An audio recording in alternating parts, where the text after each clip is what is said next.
Good evening, ladies and gentlemen. Welcome to the San Carlos City Council successor agency to the redevelopment agency. I'd like to call this meeting to order. Would you please rise and join me for the Pledge of Allegiance? I pledge allegiance to the flag of the United States of America and to the republic for which it stands, one nation, under God, indivisible, with liberty and justice for all.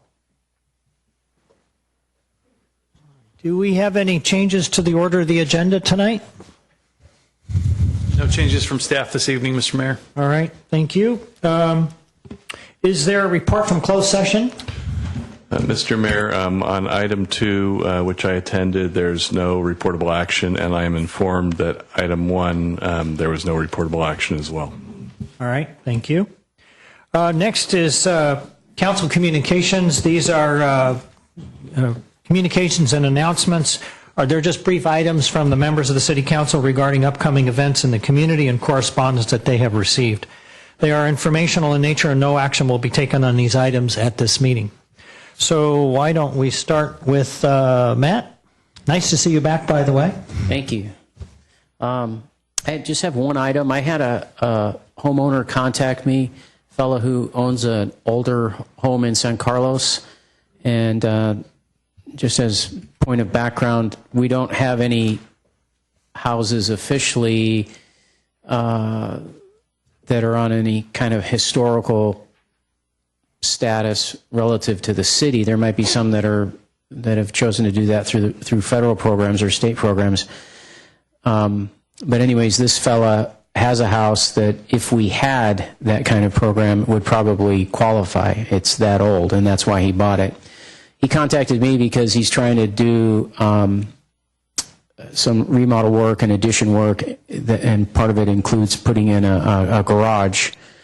And he's having trouble meeting the typical standards for a garage, given what we have in our municipal code, and have it match the architectural style of the house. So I bring this up because I want to find out if I take this to staff and talk to them and then have it brought to council, if the council would be interested in looking at something that we could come up with that might allow for people. There's probably about 30 or 40 homes in all of San Carlos that might fit in this category, where people could do work on their home, and some of the municipal code could be looked at differently. One other point with this property, which if we brought it to council, you could look at this. If you look at the guidelines that are given by the federal standards when you're working with a home like this, he would be allowed to do what he wants to do, but it's just our municipal code, given the height of a structure that's allowed, that he can't do what he's looking, what his architect is recommending he do. So bottom line, I wanted to find out if there'd be interest with the council to look at such an issue. I could first take the project that this guy has, take it to staff, talk to them, and then have it brought to council to look at. All right. Is there any questions from my fellow council members or a desire to pursue this? Well, I think you should take it to staff. I mean, certainly, and then see what they come up with. If they come up with some reasonable ideas, they may, I mean, I can understand that. I don't know if Need to come to council. Yeah, it may not need to come to council if they can come up with some solutions. So, Right. Maybe there could be a report to council that might require Why some don't we action. do it that way? I wanted to find out because I didn't want to spin my wheels, spending energy on something that's not going to go anywhere. But what I'll do then is go to staff with it, and maybe we could have just a staff reports to council, and then we could take it from there whether or not we want to take it up. Okay, very good. That's what I'll do. Thank you. All right. Bob? Mayor, I have nothing this evening. Okay. Mark? Thank you, Mr. Mayor. Just half a dozen quick little items here. Had an opportunity to once again be a ropes judge for the San Carlos School District earlier this week, or last week, I mean. And my judge partner for the night was actually John Byers, the county council. And we saw a bunch of great student projects, which were really wonderful. And in particular, I won't use his name, but there was one fourth grade young man that we met who, after he left the room, John and I looked at each other and we both said, wow, whatever company he's going to create when he's older, we want to invest in. We don't even know what he's going to do yet. Also had an opportunity to judge some high school speakers at the Lions Speech program, which was fun. Attended Night of Dreams for a fundraiser for a local group that focuses on pre-kindergarten family education, preschool basically for the entire family. Went to the San Carlos Educational Foundation Spring Gala this past weekend, where I think I saw several of my colleagues. I hope you all had a good time, as good a time as Barbara and I did. The last thing I'll mention is I attended an SBWMA board meeting, and the biggest item of discussion, that's the local trash agency for the audience's benefit. The biggest item of discussion on that is there was a proposal to essentially downplay or dissolve the technical advisory committee, which basically is the expert staff people from our cities that are part of the JPA that advise the board. Fortunately, after some back and forth discussion, we're going to leave it in place because I personally think that it's a very valuable resource for us non-technical people making those decisions. So that's it. All right, thank you, Mark. Cameron? I have nothing to report tonight. All right. Just a couple things. I member of the HART board. The HART is a Housing Endowment and Real Estate Trust, and part of that is being a member of the Housing and Community Development Committee for the county, and that committee is the committee that basically doles out any federal housing funds that come down, and that fund has been declining over the last 15 years or so. Apparently only about less than $1 million new dollars have come in to the county to be distributed among a lot of different housing agencies, and attending those meetings is always part of it is sort of exhilarating, part of it is a little bit depressing because there's so many deserving agencies that are trying to build better housing for seniors and disabled people and homeless, and I wanted to just point out that as you may have read this morning, homeowner, not really homeowner, but a renter in San Carlos is going to have to leave because they just can't afford the rent anymore. And affordable housing is going to become an increasingly dominant issue in this area, as everybody's experienced, especially anybody who's renting right now. I also attended the Spring Gala for San Carlos Educational Foundation, wonderful event, and I hope they raised a lot of money. I also sat on the Caltrain electrification committee. They call that CalMod. Went to a meeting recently where we got an update on that, on what's going on with Caltrain. You're probably going to be seeing a sixth car. If you ride the train, you may be sitting in one of those sixth cars. Right now it's 5 cars for every engine. One of the reasons they haven't added a sixth car is a lot of the station platforms aren't long enough, but there's such a demand now. I think it's over 56,000 people a day ride Caltrain, which makes it, I believe, the largest commuter line in the country, surpassing even the one that goes between New York and Boston. I think they call that the Aceola. Anyway, there will be another car, and the electrification process is moving along. To anybody who's interested in how many trees they're going to lose along the line, they have a new system that they've adopted to evaluate the option, or not really option, but the feasibility of leaving as many trees in as possible. So they're going to give us a variety of these electric line poles that will allow them to sort of switch back and forth between different styles to avoid taking out as much foliage as possible. And that's all I have. Moving along, are there any comments or updates by staff or city administrative business? Thanks, Mr. Mayor. Just a few. An update on the city's declared drought emergency. The first mailing has gone out to the community last week, and we'll be planning a second mailing to the community the first week of May. The council's ordinance will take effect May the 15th. Quick announcement on PG&E line 147. The inline inspection process will be continuing after some construction work takes place. PG&E has identified 2 areas in their preliminary testing process where they need to also reconfigure the dimensions of the pipe to more adequately allow the PIG, the remote probe, to pass through it. This is very similar to the work that was done up on line 147 up in Edgewood Park a few months ago. So the testing process is delayed now until likely April or May timeframe after those physical changes to the pipe have been made, and then testing can begin. The city's pipeline safety awareness program, which is grant funded, has begun. Flyers are being mailed out to the community this week. And finally, a quick report on our social media efforts. We're seeing a lot more engagement in social media. The new Shape San Carlos tool has nearly 400 registered subscribers now, and for those of you in the audience, I imagine there's a few of you who have already signed up for Shape, but if you haven't had the opportunity to sign up for Shape San Carlos, I would encourage you all to do that through the city's website.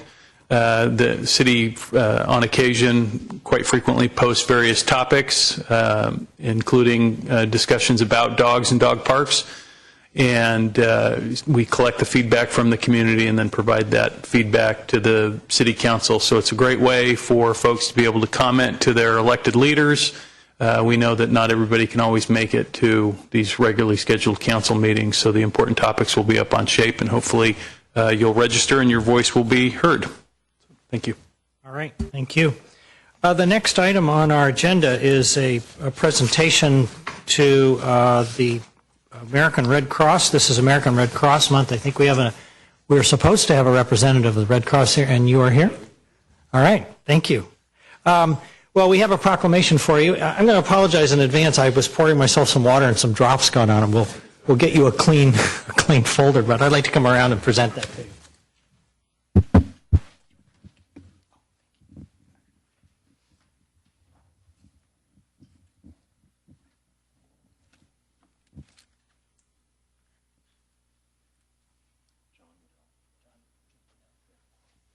This is John Waddell with the American Red Cross, and I'd just like to read a little bit of the proclamation that we are presenting tonight that is honoring American Red Cross Month. March of this year is American Red Cross Month.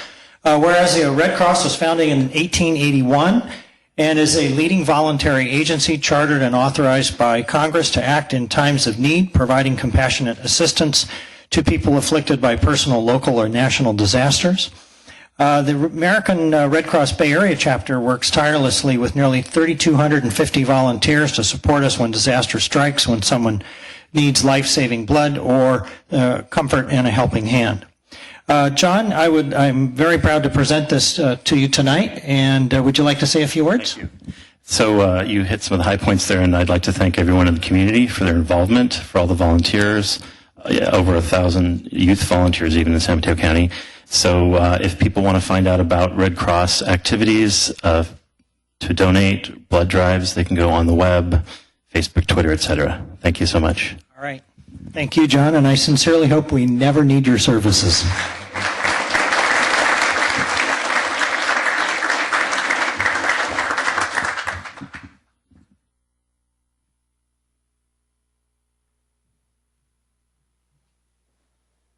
Okay, the next item is public comment. This is persons wishing to address the City Council on matters that are not on our posted agenda. Each speaker is limited to 2 minutes. If there are more than 5 individuals wishing to speak during public comment, the mayor will draw 5 speaker cards from those submitted to speak during this time. If the item you are speaking on is not listed on the agenda, please be advised that the council may briefly respond to statements made or questions posed as allowed under the Brown Act. Our general policy is to refer items to staff for attention or to have the matter placed on a future City Council agenda for more comprehensive action or report and formal public discussion and input at that time. Now, I have at least 1 speaker card. The first one I have for items not on the agenda is Mike Stogner.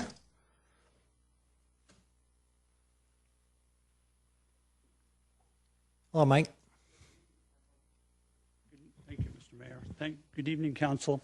I'm here. My name is Michael Stogner. I'm a resident of San Carlos for a long time. I'm here to speak about leveling the playing field for a certain person. Some of you know I work as a private victims advocate, and tonight I'm here to talk about a gentleman that's a 26-year employee of San Mateo County. He's a sheriff deputy. And I wanted to talk about a newspaper article that was printed February 20th and was published in 5 newspapers. It was written by one reporter, and it was sourced by our district attorney, Steve Wagstaff, to the reporter, and then the story went out. Oh, okay. Can we start over? Is that Yeah, possible, Ron? why don't you just raise it closer to you there? Okay. Is this better? Yes. Okay, I'm sorry. I'll start over. My name is Michael Stogner, and I've lived in St. Carlos for quite a while. I also work as a private victims advocate, and I'm here tonight to speak on behalf of a San Mateo County sheriff deputy. And I say sheriff deputy because he is a current sheriff deputy. And according to this article that was printed and distributed in 5 newspapers, and I've tried to get the 5 newspapers to produce corrections after I showed them that they were wrong. And what they said in the newspaper article was they identified him as the attorney for a former sheriff deputy. And I can tell you that Deputy Lopez is a current deputy. They also stated that Steve Wagstaff stated that he was very friendly to Deputy Lopez when he was a deputy. And that's a quote in the newspaper. And he is a deputy. He's not a former deputy. The other misstatement in the article, it said that he and his fiancée are both charged with embezzlement up to $400,000 in his previous campaign. And he ran for sheriff when I was running for supervisor of San Mateo County. And the great news for you, well, for him, is that he only raised $250. And as soon as I called the 2 other newspapers and I said, how dare you write this kind of information about this gentleman, they immediately took it off their websites, thank goodness. But they made no formal correction. So I'm actually here only because the newspapers wouldn't be here. Thank you very much. Thank you, Mike.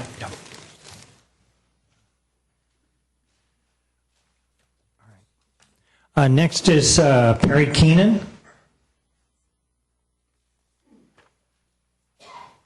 Perry Cannon, Belmont. Caltrain doesn't always stop there, so we're a very small town up there in Belmont. I just wanted to compliment the City Council on under their council communications summarizing correspondence that you've received. I think that's a great idea. I actually signed up to say so under agenda item 5, but I wasn't called to speak, so maybe there was a reason for that. I'm not too sure. Okay, thank you. All right, you're welcome. Actually, item 5 is council communications. That's why public speaking or public comment is for what you just did. So thank you. Next is Edna, is it Oliveira? I apologize. Oh, I apologize. No, I see that. I don't think then that we have any more. I think what confused me is I had 2 speaker slips from Mr. Kennan. All right, so that, would anyone else like to address the council on any item not on tonight's agenda? All right. All right, moving along, approval of the consent calendar. These are items considered to be routine and will be enacted in one motion. There will be no separate discussion on these items unless members of the council, staff, or public request specific items to be removed for separate action. Mr. Mayor, I'd like to ask that we pull item 8E. All right. Is there a second? Second. Okay. You don't need a second. Oh, that's right. We don't need a second. Do it, but All right. I'll give you a second anyway. Okay. I'd also be willing to move approval of the consent calendar. Mr. Mayor, I could be wrong about this, but I thought I saw a speaker card come in for 8D. Hang on a minute. Yes, just out of order. All right, so then we would need to pull 8D as well. Okay, Mr. Mayor, I move items 8A, B, and C. Okay, Second. all right. Bristol? Councilmember Grisilli? Yes. Councilmember Grocott? Yes. Councilmember Johnson? Yes. Councilmember Obert? Yes. Mayor Collins? Yes. Okay. Now we're going to move on to, we are going to handle the consent calendar items at the end of the meeting. This is our custom, correct? All right, reports to council. These are updates on key city projects by the city department heads and staff and city council subcommittees. They are informational in nature and no action will be taken on these items at this meeting. All right, we have a report to council on the state of the streets for 2015 and an outline for options to increase funding. Jay? Good evening. Excuse me. Good evening, Mr. Mayor, members of City Council. Jay Walter, Public Works Director. And tonight we'll just give you a report on the 2015 State of the Streets for San Carlos. And it's something that we like to do on a regular basis in order to keep the council informed and the community informed on how we're working to make streets better and what are some of the challenges that we face. So tonight we'll talk a little bit about how streets deteriorate, how a pavement management program works, and how we put that into practice in San Carlos. And we'll talk a little bit about some streets funding trends and challenges. So essentially, the basic idea is deflection will weaken pavement. So as the graphic shows, the wheel loading leads to cracking. The cracking in the pavement, sometimes you can relate that to bending a paper clip back and forth, back and forth, back and forth until it finally weakens and breaks. Like that, asphalt bends and bends and bends and finally cracks. Below that, the base and subgrade, through that repeated deformation, they get softer, there's water intrusion, and that leads to more widespread pavement failure. So what's the real culprit? Water. Anytime you have cracked pavement, water is going to intrude, water is going to saturate the base, water is going to lead to more cracking and more deterioration unless you can stop the water from getting through that pavement surface. So the way the street typically acts, it will deteriorate over time. Typically, your excellent street will be good for probably up to about 10 years without any major problems. And then there's a period of between 10 and 15 years where the street rapidly declines, given no treatment or seal coating of any kind. That's when the cracks develop and the base begins to fail. So the types of pavement distress that you will typically see on our streets, asphalt streets particularly, the top left, alligator cracking. Starts out with one crack, it propagates out to many cracks as water infiltrates that area. The base weakens and the asphalt is no longer supported from above. That's a very common problem, and then of course what happens with that is as those small chunks come out of there, you end up with a pothole. On the lower left, there's other cracking types called block cracking, and on the right, longitudinal cracking tend to be along wheel track lines where there's excessive loading. And in the block cracking situation, it's oftentimes where you have wide temperature swings from cold to hot over a period of day and then over seasons. Other types of pavement distress, rutting and depressions, as you can see on the upper left. There's a straight edge laid across there where there's a physical depression where wheels and vehicles have come to rest at the intersection and the pavement is not able to support it anymore. On the lower left, you have some distortions of the pavement. Usually that's caused by what are underlying conditions. In this case, there's looks like a couple of water valves nearby, and it could be that there's small leaks from those valves which are causing that subbase to weaken, and the pavement will distort below before it will crack from above. And then on the far right, you see this one called weathering and raveling. Oftentimes you'll see that out on highways where you have lots of heavy traffic, and for some reason the asphalt binder has failed to hold the aggregate together anymore, and it starts to come off as small rocks and other kinds of things are flung off to the side of the roadway. So the dreaded pothole. You can't patch a pothole by continuing to throw mix into that pothole. So whenever you see these potholes, anytime it's patched, it's just a stopgap. We need to make sure that we do a full repair, which is the base below it, and the removal of the pavement above it in order to fix that pothole and then seal that surface so it doesn't happen again. So repair considerations that the city uses for our streets. We like to look at pavement repair from a preventative standpoint. When you look at the picture on the left, you see the spaghetti of crack sealing that's occurred there, and that's actually the improper use of a preventive maintenance strategy. there really is weak pavement there, and the sealing of all those cracks really is doing nothing to it because the pavement is weak enough where those cracks will come back through right away. We like to think of it as an analogy of your house.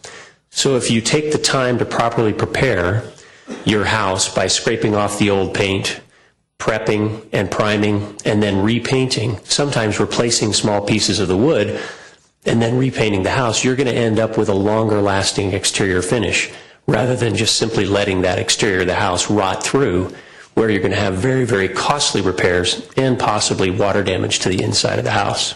So that's the approach that we like to use with our streets as well. When you look at preventive maintenance applied to streets, you can see along the top line where the green line represents a series of what we call surface seals every 5 to 7 years. Those are relatively lower cost, but they allow the street to stay in a better condition for a longer period of time. Theoretically, if you sealed a street at a frequent enough interval, it would never crack and it would never have water intruding into the base. That's just theory, of course. Every street will fail at some point in time. The red line represents a do-nothing approach, which would be just to simply let the street deteriorate to the point where it's failed and then invest a huge amount of money in reconstructing it. So the approach that we take is spend less on the seals and the preventive work rather than having to reconstruct every street at a very high cost. So effective pavement repairs we just described, we'd like to first do crack sealing where it can be done. Cracks are minor, they can be filled. We like to do dig out and repairs of smaller areas that have localized base failure. And then we like to do a slurry or other kind of seal, microsurfacing or paving, so that we can seal off the top level, provide a good riding surface, and provide a number of years of effective pavement. So the crack seal approach, as you can see in the upper right, the men with the wand, as they're actually dripping the hot asphalt compound into the cracks. Another guy using like a roller type of thing to get it forced down into the cracks can be very effective. And in advance of a slurry seal, which is shown on the left, you can see there is some localized crack repair. The slurry seal will seal the top of the pavement. The crack seal will do a little bit more work on the cracks themselves. The slurry seal itself is not a very effective crack seal for large cracks. Microsurfacing is a strategy that we've employed here in San Carlos the last few years, where it's a little thicker and the finished surface almost looks like pavement, but it's not quite as smooth as your overlay. But this is a thickness and a seal coat that allows us to do to have our preventive maintenance program and funds go a little bit longer. A cape seal is one which it's a slurry seal, and then there are stone chips that are rolled into the surface. That's not one we use much here in San Carlos, and in urban areas it's not very popular because of the amount of rocks that get thrown off by the chips as cars drive over the surfaces. Hard to keep them all swept up. Overlay or reconstruction, of course, that's the Cadillac. That's what everybody would like to see, and we'd certainly love to provide it if we could afford it, but we simply can't. And so the overlay or reconstruction is typically saved for the streets most in need. One thing we also do here in San Carlos is we try really hard to coordinate with utilities. Whenever there's trench work that has to be done in our city streets, the last thing we want to see happen is this, where it appears that there was a freshly paved street, which was cut open, a pipeline of some type installed, and then patched over right in the middle. That immediately cuts the life of that street down to essentially where you'll start to see water intrusion and problems within about 5 years. So the pavement management program that we employ at the city, it's through the Metropolitan Transportation Commission with a program they call Street Saver. It documents the conditions and needs of our city streets. We have consultants that come out and assess those. They prepare a report, which also gives us some recommendations for budgeting as well. And it selects street based on the cost effectiveness of the repairs. So it emphasizes preventive maintenance rather than, wow, that street's the worst one in your city, so you should spend all of your money repairing it, even if very little traffic uses that street. So the preventive maintenance strategy is one we've employed very successfully to have a pretty good pavement condition index in San Carlos. The streets are functionally classified as arterials, collectors, residential or other typically are those streets that we don't control, like El Camino Real, for an example. And it gives us a pavement condition index. And in San Carlos, we're in the 60 range, which puts us at risk, which typically means that if you are not employing good preventive strategies, then your pavement will deteriorate fairly quickly.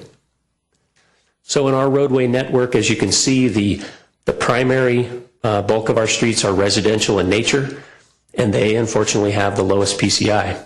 They have the lowest traffic rates of any of our streets, generally slower speeds.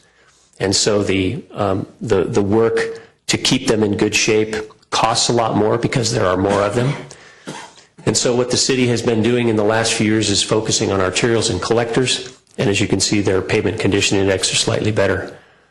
Arterial streets in particular are ones which are eligible for some federal money, so we are able to do more work on those. Citywide, our PCI is about 60. Thanks to the council's investment in last year's CIP with funding for streets, we're able to keep our PCI relatively even and not in a decline as in some other cities.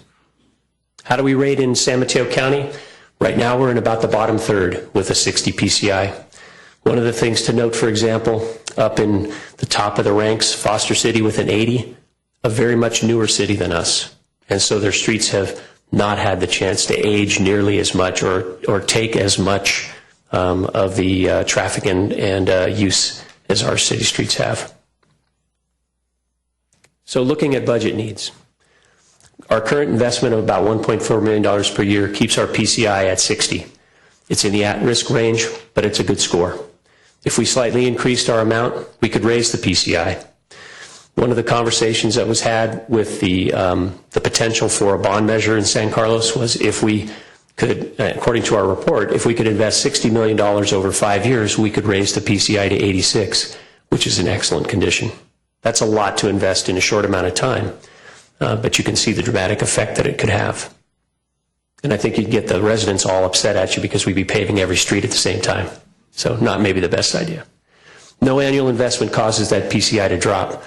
Once it reaches 50, it's going to drop faster because we'll be out at 5 years or so with no investment, and we won't be doing our preventive strategies. Street funding has faced some challenges in recent years.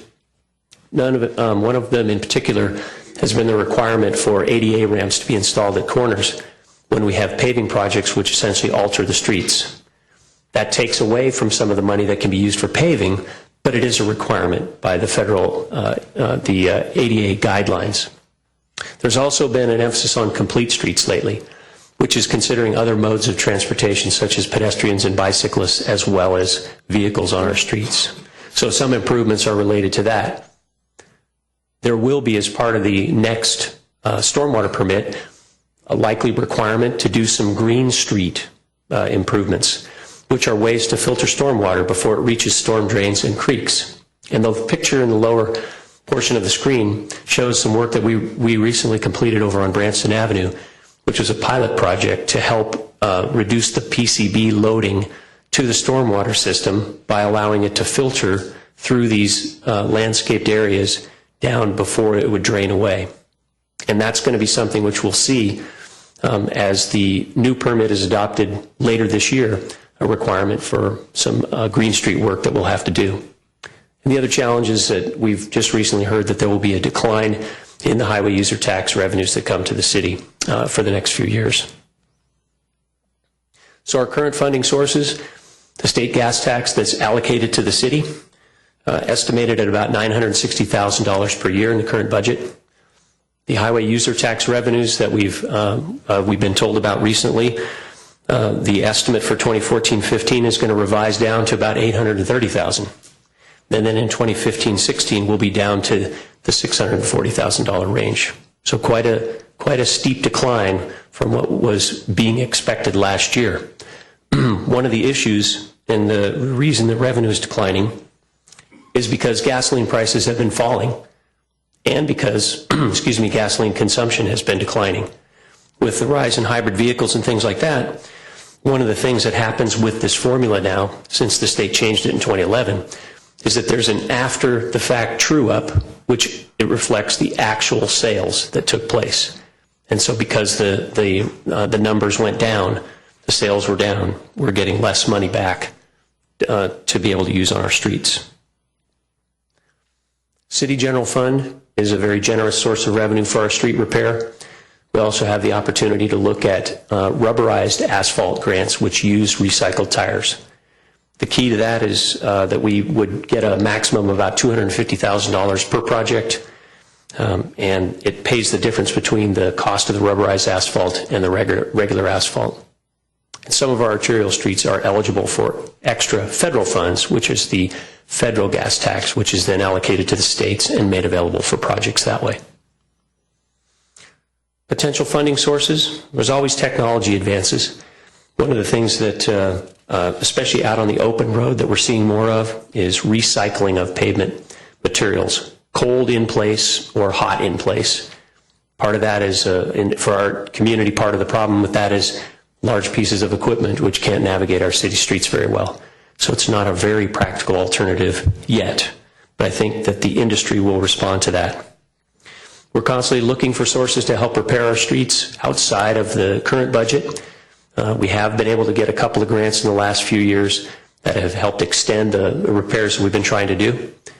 The city also could initiate a bond or sales tax measure to pay more for streets if the council and the community chose to do that. And there could be an indexing or a higher gas tax rate at the state level, but at this point in time it's sounding more and more like where they're heading is a user-based fee, which recently the state has put together a task force which is going to prepare a report and respond back by January of 2017 to talk about the feasibility of that concept. It's essentially the nexus between the user and the service, that is the driver and the road that they use. You drive more, in theory, you'd be paying a higher fee or higher fees over that time. So what's next for us? We'll have our annual street reconstruction project go out to bid for this summer. We'll continue to look for those pavement grant sources that we can find. We'll go through a process like we do every couple of years. We'll recertify our pavement management program with the MTC, and then we'll continue to come to the council letting you know about the condition of our streets and the needs we have as part of our CIP process. It's a pretty important thing for us to continue to make good progress on. So we, of course, hope we never have a pothole that large, but certainly the comics can take a license with that. And then, but from our standpoint, there are not as many to the left, certainly not, but the one to the right. I think every once in a while we see a street like that and we wonder, how did it get that bad? Well, we're hoping we're not going to let that happen here in San Carlos. So at this point, if you have council has questions, I'd be happy to take those. All right. Thank you, Jay. Mark? Thank you, Mr. Mayor. Thank you, Jay. Good presentation. And I'd have to say that my official two-wheel road status detection vehicle says that our roads are actually in pretty good shape compared to some of our neighbors. I can always tell when I'm ending up in Belmont, even without looking. Couple of quick questions, though. I was curious about, since you're probably the guy who gets them, how frequently do you get complaints or just tip-offs from citizens, residents about problems with our streets, potholes, things to repair? Because I don't tend to get a lot of them. Well, I know I could speak for myself. I probably would get via email or phone messages, or somebody who would see me or somebody who would tell someone to tell me that there's potholes or pavement problems or things like that on a fairly regular basis. And I know our Corporation Yard staff does as well. And so one of the things that we try to do as quickly as possible is get out and take a look and see if we can't at least get some quick patch into the hole, and then assess whether the problem is much bigger than that. And as often as we can, we try to put those locations on the paving project for the following summer in order to be able to at least make repairs that will last longer than it takes to have the quick patch come out of the hole again. Now, you may have given the answer to this next question, and if you did, I missed it. Do we actually reassess every one of the streets in San Carlos every year, or are you doing some kind of sampling technique? on the non-arterial, non-collector streets? The streets are segmented, and the consultant that's hired to do the assessment, he will do an assessment within a segment. So he won't look at, and so let's just say the segment is some kind of a block by block type of thing. Maybe it's, say, 500-600 feet, something like that, a block length or whatever it is. They'll visually look at that street, find representative pieces, and then assess the street based on that. So if it's a street that's fairly well cracked up the entire segment length, they'll classify it as poor. And they'll use sort of a scale that will be relative to their observation of that particular street. But every street in the system is part of the assessment, and it's done every 3 years. Oh, so within every 3 years, every street gets looked at? Every street gets looked at. Okay. The last thing is not actually so much a question as just a comment. We do have the budget cycle coming up next month. No promises, but I certainly would be supportive if staff brings forward some increase over what we have been spending in the past. I was particularly intrigued by your one slide that shows we can make some fairly significant improvements for a relatively modest increase in funding. Okay. All right. Cameron. Thanks, Jay. Nice presentation. I wanted to sort of follow up on Mark's last comment. Is it possible to go to that budget needs slide? So my observation on the slide, there you go, is that, for an extra 400,000, you can jump the PCI 10 points, and then it takes another $10 million to jump it 16 points. So could you talk a little bit about why that is the case? Are you having to reconstruct every street in the city to get there, or? In fact, the $60 million investment over 5 years, based on the consultant's report, is just that. You'd be reconstructing every street to get it in excellent condition. So it may be that there's a lesser amount of investment because some streets wouldn't necessarily need that as much, but that's one of the gross numbers that the consultant provided as part of the report. And, you earlier used the kind of home maintenance analogy, and the argument for home maintenance is that you do the repairs now so you don't have to pay the big price tag down the road when, the roof falls in. How do you think about that in terms of street repair investment? So is going from a 60 to a 70 and spending the $400,000 now going to save us money in the long term? Do you have to get up to, if you spend the $60 million over 5 years, which would be a challenge, but let's imagine that you did, does that save us money? How do you think about it on a cost savings perspective, not only on a sort of aesthetics and transportation perspective? I think the extra $400,000 that would be invested on an annual basis would be more along the line of that green line that was shown on the one graph, where we would be making the preventive maintenance work last longer to preserve the streets in the condition, make them slightly better than they currently are, rather than raising everything to the top level, which then within 5 to 7 years you're going to have to go back with seal coats anyway. So I think the wiser investment strategy is a smaller amount continually for a regular interval, if it's another 10 years or whatever it happens to be. Okay. One last question. So you talked about how the price of gas has gone down, there's more hybrid and electrical vehicles, and so therefore we're collecting less gas tax revenue, and the city's going to see less gas tax revenue.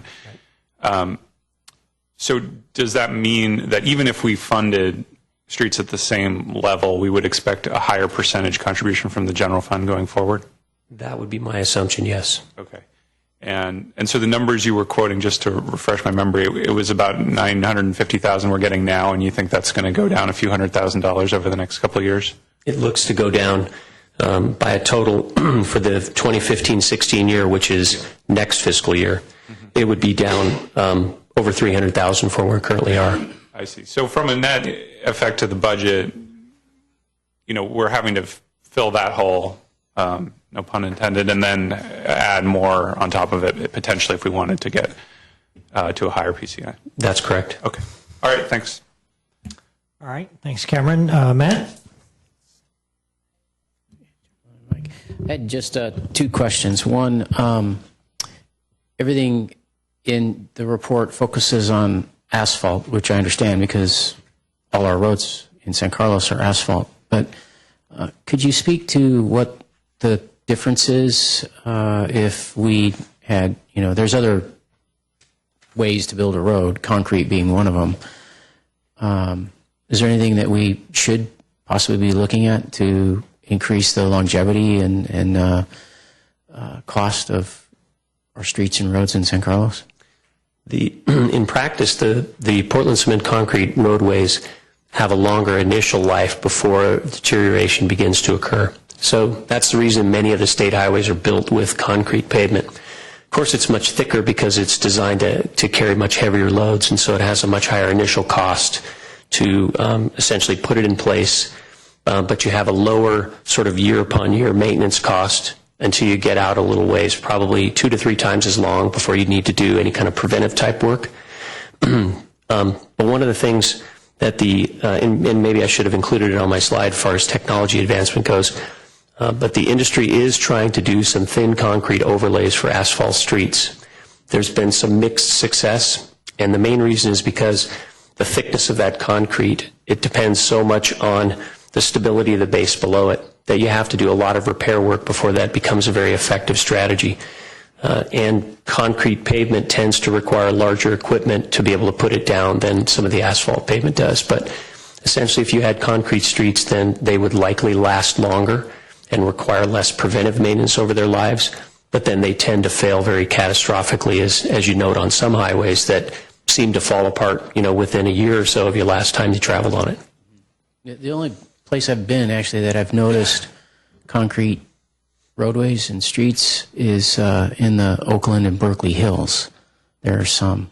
And you're right, once they fail, it tends to be a big disjoint between where they join the pavement together. Follow-up question, though. You had mentioned the rubberized surfaces. Does that, once that's done, if we did any of that kind of work on the roadways in San Carlos that might qualify for that kind of grant funding, what do you know about that type of surface, its longevity and so forth? The rubberized asphalt overlays typically work very well on flat streets. The city has tried it out in very recent times on some of our more sloping streets. And one of the problems was if the mix plant, the hot mix plant, doesn't get the mixture just exactly right, it can tend to do what we call shove, which is using the force of gravity and vehicles. It can distort itself and shove downward. So typically you use them on flat streets. You want them to be in a location which is not going to have wide temperature variations. You don't want it to become elastic again because that's what that binder will do. So I've seen it with some good success, but oftentimes the problem is that the cost of that rubberized asphalt is much more than the standard asphalt, and some plants don't like to run it because it can literally gum up the works when they have to run different types of asphalt. And then my last question is, it would seem to me that one area that the typical gas tax is not capturing vehicle miles is with the new hybrids and electric vehicles. Is there any other? I know the measure that's being looked at in Sacramento is to chip everyone's vehicle, and which has issues regarding privacy and that sort of thing. Do you know of anything else that's being done, perhaps just to capture the electric and hybrid vehicles and not get involved with the gas or diesel-powered vehicles? No, not really. Again, it seems to come back down to the idea of determining how many miles you actually travel in order to sort of make it a fair, if you're going to be assessed a charge for traveling lots versus someone who travels very little. That seems to be the principle that they're using is an equity that way, but I'm not aware of anything that's targeting hybrids or electrics. All right. Mark, you had another question? Yes, Mr. Mayor, thank you. Just thought about from some of the follow-on questions from my colleagues. Jay, this is before your time, but is it correct, if my memory correct, that San Carlos was by design for some years during the Great Recession underinvesting in keeping up the roads? It's before my time, but as I understand it and look back at the investments that were made, that's probably the case, yes. Okay. Then I just make the observation that I was thinking about Cameron's question about sort of how you look at the value proposition here. One of the values actually is when you have the money and you can sort of improve things, that buys you some cushion the next time you have some economic downturn and you have to look for a way to stretch things. That's right. All right. I just had one question. You mentioned rubberized asphalt. Does that tend to last longer? I think there's studies that indicate that it does. It has some elastic property to it, so it's a little less resistant to cracking that a standard asphalt mix would have. So if you, I guess, said under equal conditions, it probably would last a little longer than the traditional mix before you have to apply a preventive maintenance strategy like a seal coat or something else. So yes, but again, conditions aren't always equal. And I think it's fairly limited in terms of where we can actually use it to gain any real advantage of longevity. Is it an expensive process? It's an expensive process. Which means it's not reducing the old tire landfill issue we have in this country. Well, I think they're, I guess to use a phrase, they're chipping away at it. Right? The tires are building up, but they're grinding them up and they're using them as much as they can. And the Cal Recycle folks are very, very, very encouraging to get people to continue down this path of using that material. All right. Well, thank you, Jay. Thank you for your report. And you reminded me, something I failed to mention during the council communications was that this Thursday, the 12th, speaking of roads, there's a community workshop at Carlmont High School starting at 5:30, and it's going to be all about the intersection of San Carlos Avenue and Alameda de las Pulgas, right by Carlmont High School, where the road changes there. And there are some major changes being contemplated to ease the traffic problems that occur there on a daily basis. So I encourage anybody that's interested, it's an open meeting, open to the public. I'd love to see you there. Right. Mr. All right. One last thing. Yes. For the benefit of the public and our residents, I'll go ahead and put the presentation from tonight and the pavement condition report that was done up on the website. So if anybody was interested, they could go look at that. Terrific. All right. Thanks. Thank you, Jane. We do have one speaker on this topic, Perry Kennett.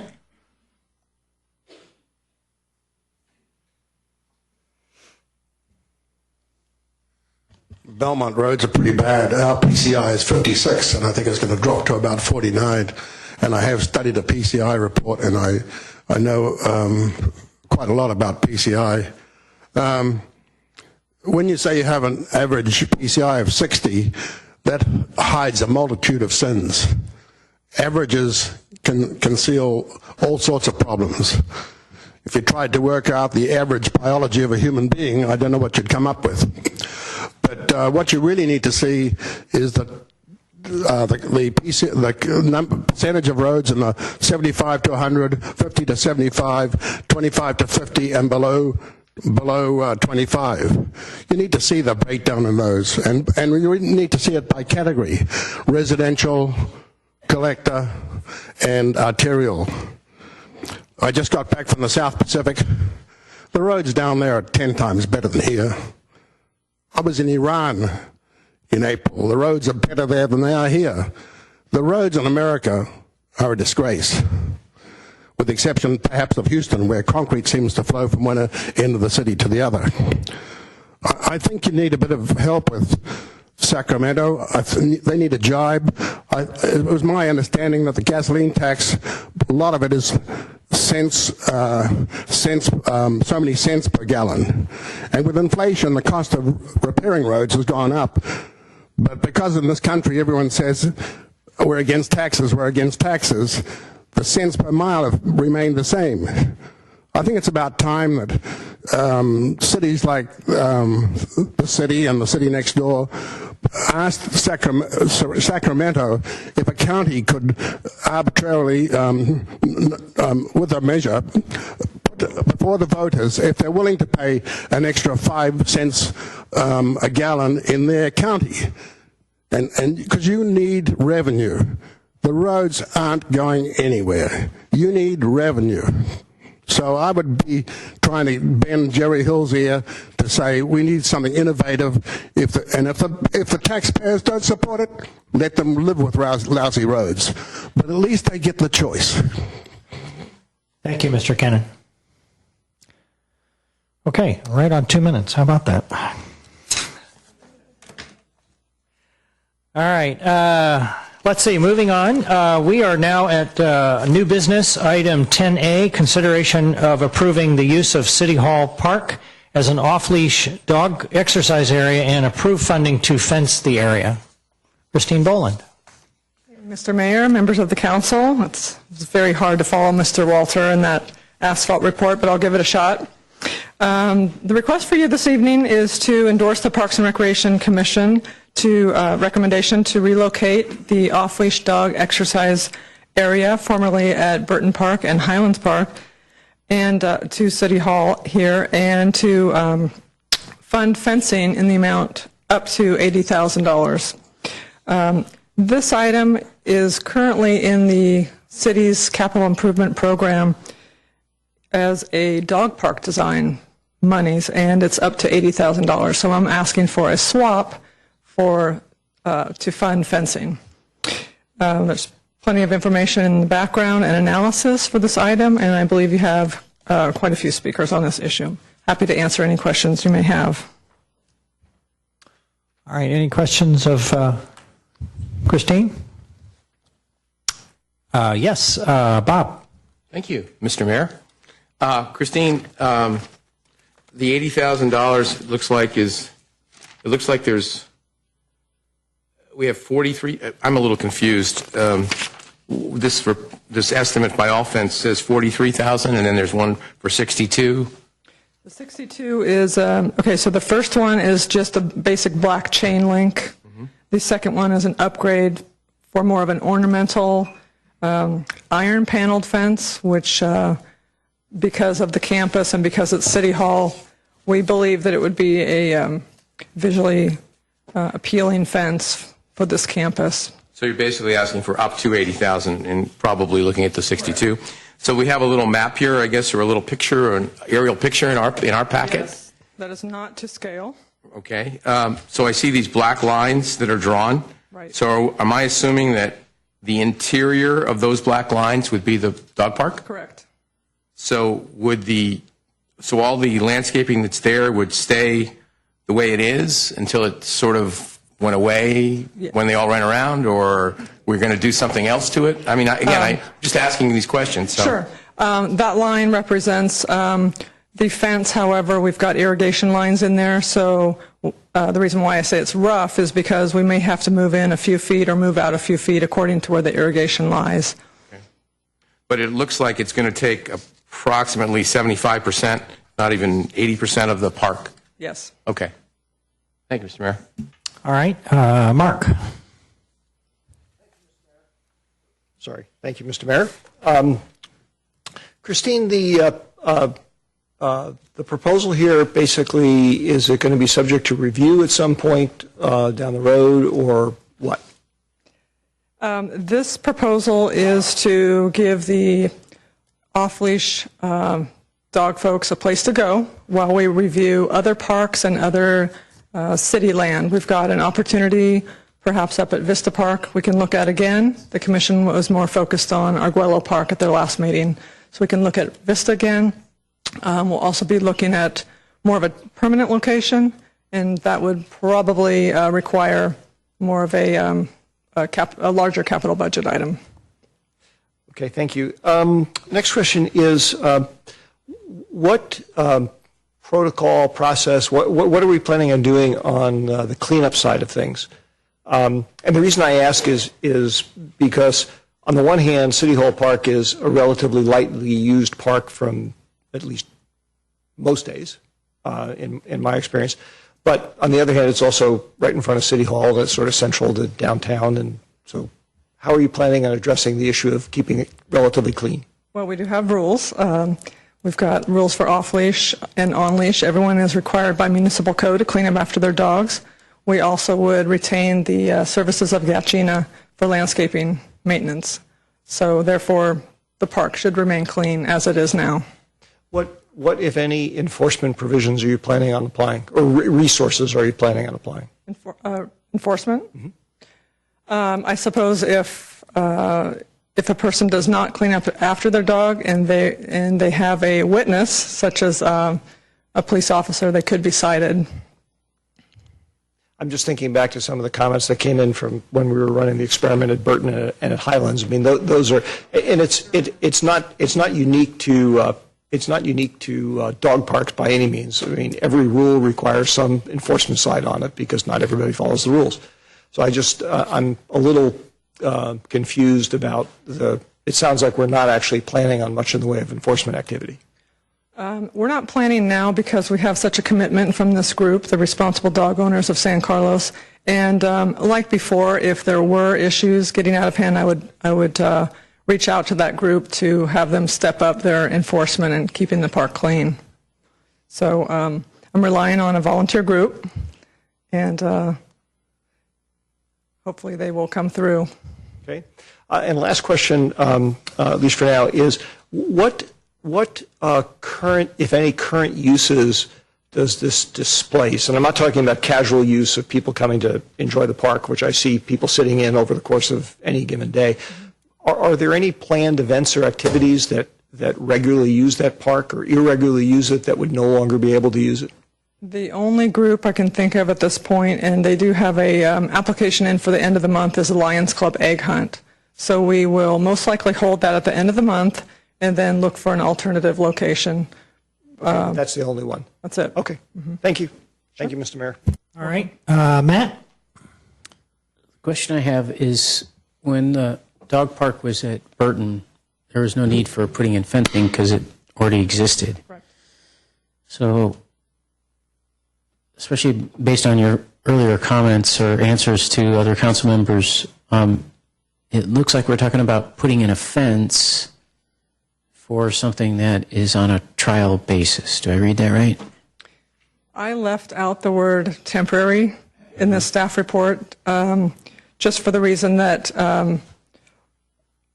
that the director has the authority to cancel these types of programs. If it's not working out, we can remove the fence, but I just left out the word temporary. Perhaps it will work out beautifully and we'll leave it, depending on how other locations come online in the future. So are you making any recommendation one way or the other regarding, it seems to me a cyclone fence would be something that could be put in on a less permanent basis. If you put in something that's decorative, I would expect there to be some type of, bollards or towers at corners and certain intervals, and then that decorative fence would fit in between, versus a cyclone fence might just be poles with a reinforced hole in the ground where you stick the pipe. this proposal is for decorative fencing, solid with gates, so no bollards, solid gate. Okay, all right. And then the reasoning is it's a busy intersection, so you can imagine dogs get a little crazy off leash, and we wouldn't want them in the middle of San Carlos Avenue or Elm. Oh, yeah, I understand the reason for the fence. I'm just struggling with the idea of changing the appearance and character of the park by fencing it. And if you were going to do that, this is for kind of a discussion item for the council, but I could see the park ending up looking like a cemetery on the one hand, or like a dog park on the other, if it were just a cyclone fence. And so what I guess what I'm looking for is, and I don't see here in the recommendation, is something that's truly on a trial basis, where we put up some temporary fencing, almost like you do on a construction site, and give a try at having dogs at the park on a schedule, and then we see how the cleanup issues go, how the use issues go, et cetera, before investing too much into something that, we end up with a fence, but we don't end up with a dog park. And yet people maybe, like I said, maybe they don't like the fence because, like I said, it makes the park look like it's a cemetery instead of a park. So those are my concerns, but I guess we'll talk about that later. All right, Cameron? Hi, Christine. I'm going to ask the same question, but maybe in a different way. Because it feels like what I'm trying to get a handle on, which a couple of my other colleagues have asked, is do you see this as a permanent change to the park or a temporary change to the park? And the context is that, you know, the park was designed for a specific use. It's got a pedestrian path that goes through it. It's got benches. It's got grass on either side. It's got a tree in the center. So if we're changing the use and we think that, you know, we should make a great dog park, we're enthusiastic about a dog park, should we redesign the park so that it's a good dog park and move the pedestrian path so people can walk around it and they don't have to go through 2 gates, et cetera? Or if we don't think that it's a permanent solution, why do we need to do it now? Why spend the $80,000? Why not continue the search? I guess I'm trying to understand your thinking, and I'll just add one other question on top of it, which is, to the degree that you're looking to see if this is successful, how would you define whether it is successful or not successful? To answer your last question first, I think the number of complaints received can help me determine whether it's successful or not. Feedback that I receive from the community and the commitment that I receive from the responsible dog owners will tell me if it's a good decision or not.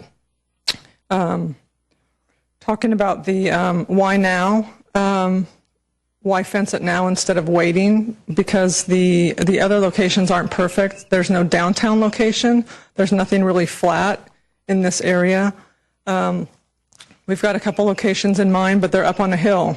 And we hear the cry over and over again that the condo owners, the senior citizens, the folks in town who can't walk up hills, who can't reach those other locations, they really need this type of location. So this is a great alternative for now. I'm not going to say temporary. I'm not going to say permanent. I'm going to stay right in the middle, because if it goes sour, then I'll probably close it and move on to another location.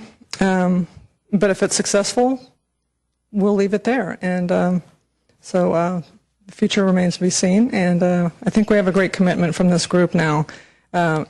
They are very sad to see the other locations lost, and they would really like to have a place to go now. We do have Heather Park, but that has its challenges as well. So this does provide a great downtown location. Okay, thank you. All right, Bob? Follow up, Christine. So looking at these prices, it appears there's $19,000 difference between just the fence and everything else is the same. It's the you either get 4 feet of black vinyl thing or chain link, or you get black ornamental iron panels. You know, sort of what some of the other folks up here have said. If we put in the more expensive one, in theory, it's possible that it may be temporary. Again, I realize I can't answer that. I understand that completely. Mm-hmm.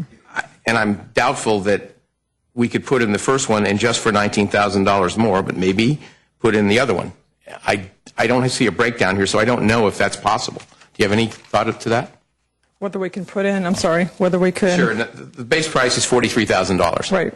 The add-on is $62,000. The only difference is the fence. The other 3 things are the same. So my point is for $19,000, I wouldn't necessarily want to spend the $19,000 unless we thought it was going to be permanent. If it's going to be permanent, can we add it on later?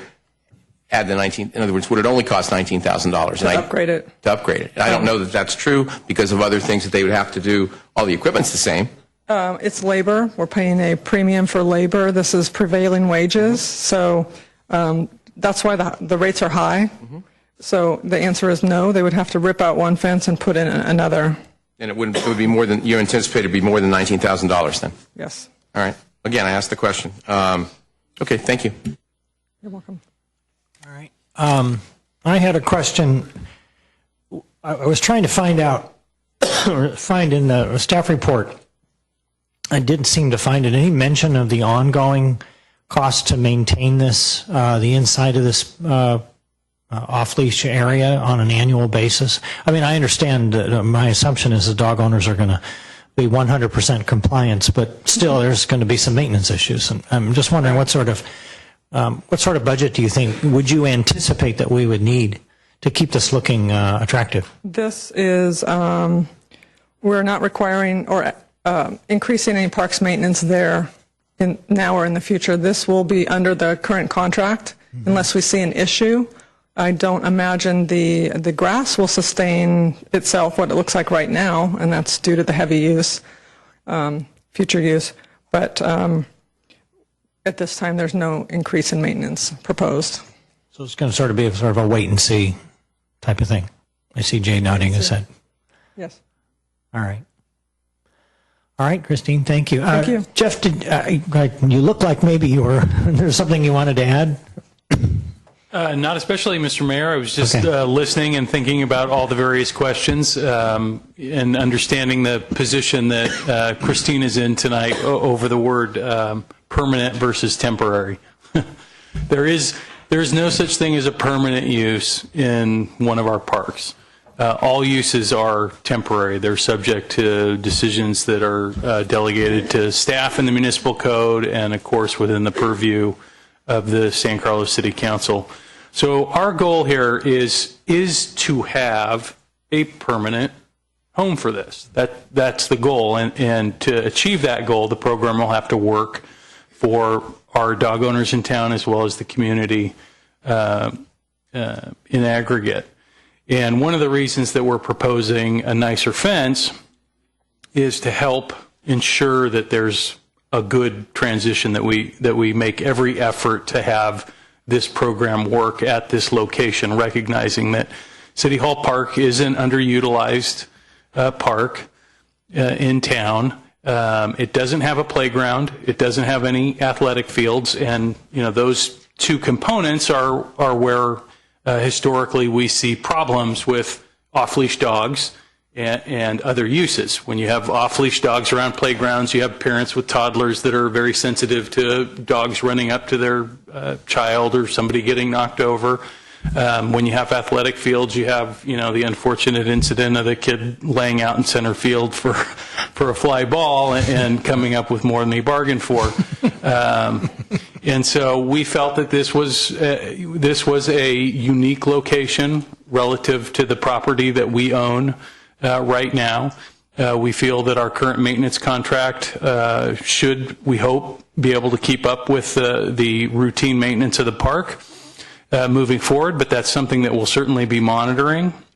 I think, as Christine mentioned, I think the grass will be difficult to maintain in its current state, but we want to make sure that it is maintained and healthy, even if it isn't quite as good now. Doesn't have quite as many animals peeing on it right now, but it does get pretty heavy use with on leash dogs right now. And then we'll be monitoring the issue of waste disposal, and we're hopeful and appreciative of all the efforts that we get on behalf of our dog owners in town. But if it becomes a problem, we'll work with that group to try to correct it and possibly seek additional resources from the City Council. We want to make sure that, to the extent that this is going to be sort of our premier dog park location in town, at least for a while, that we make every attempt to have it be enjoyable for the folks that are using it, whether they have a dog or not.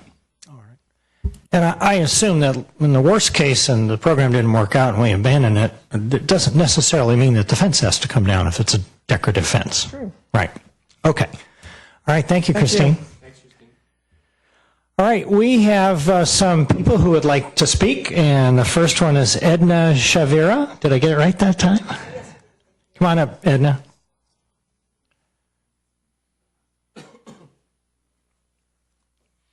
Hi, I'm a San Carlos homeowner, and I'm here to lend my support to the temporary dog park at City Hall. My family were regulars at Burton Park, and like many other families, we miss the sense of community we experience there. We look forward to having another centrally located, accessible park where dogs and members of the community can come together. I feel this city needs at least a temporary dog park, especially as the spring and summer months approach. City Hall is flat, centrally located, walkable for many residents, and accessible for all residents, including the elderly and disabled. I strongly encourage the council to approve this proposal as soon as possible, even if only as a temporary test. Thank you. Thank you, Edna. Our next speaker is Kyle Velasco. Kyle? Oh, hello, Kyle. Hi, I'm Kyle Velasco, and I'm 7. So I have a dog, and his name's CJ, and he really likes to play. He likes to run around. And we take him to some dog parks that are in Menlo Park, other places. But we need one here, so he doesn't, because he really wants to play. He wants to run, he wants to do lots of things. He wants to get crazy.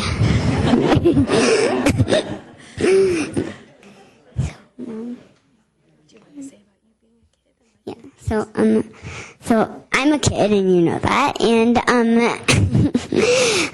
I like to play just like my dog does. I like to do lots of things that my dog likes to do, and we already have lots of parks for kids and things, but we need parks for dogs.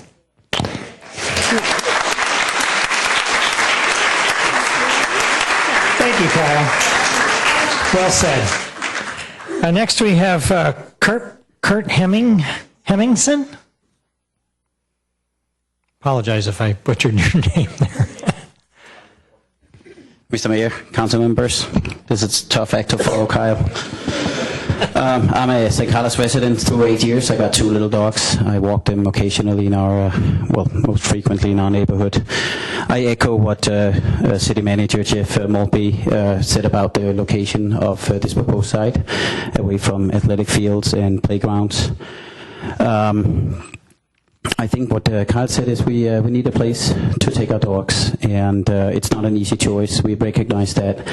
I think parks can be designed for common use for both those with dogs and without dogs, and I encourage the Park and Recreational Department and the council to consider a way to design this both use, access, and scheduling so that it's accessible during the lunch hours, during the work week for employees who care to sit outside in the sun and eat their lunch, and during the afternoons and weekend hours it's accessible for dog owners that care to walk their dogs, let them enjoy social time with others, and of course play with Kyle and his friends. So I applaud the proposal, and I think it's the right thing to do. Thank you. Thank you, Kurt. Next we have Helen Larash. Are you here, Helen? I guess she's not. Diane Montgomery.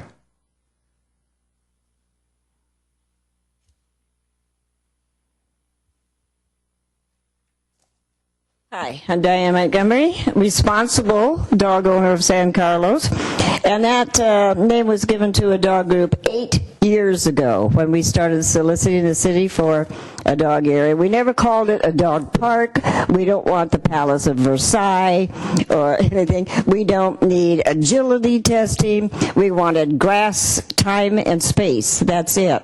So for 8 years we've been looking for some sort of program where we could socialize and exercise our dogs, but that goes for us too. And in January 2012, we were granted a 6-month pilot program. It went so well, it was made permanent that August, and we've enjoyed this privilege ever since. Suddenly, the program is just terminated, and we're just feeling the loss deeply. My dog is fat because I have no place to run him. I'm old, I can't climb the hills, and my social life is in the pits because I have enjoyed going out every evening with my dog and speaking with other people. It's my only sense of community. My dog is my social director, and the last 3 months without that socialization, now he's fat and I'm depressed. So we just want to thank Christine and Jeff for them. Oh, I've made him smile. Yay. We want to thank them for coming up with the idea of City Park because it is underused. It is a good location. It's safe. I'm not going up where there's cougars and tigers, thank you, and coyotes, what have you, rattlesnakes. And our payoff to this kid really worked. So we couldn't ask for a better speaker. But we urge you to grant this. Again, the fencing, if it looks nice, so much the better. It doesn't have to look like a cemetery. And we responsible dog owners of San Carlos did a great job of cleaning up after our dogs and going after other people who didn't. And since this program has been terminated 3 months, I'm seeing dog poop all over the city, on the streets and stuff, and I always carry bags. And I pick everybody else's poop either because I don't want our dogs blamed. We guarantee that we will police the program here and make people obey the rule because it is a privilege and we don't want to lose it again. Thank you. Thank you, Diane.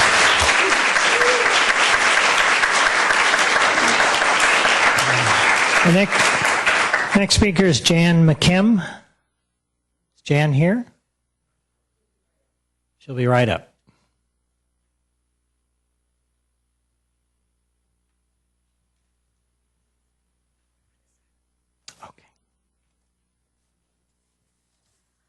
My name's Jan McKim, and I am a responsible dog owner.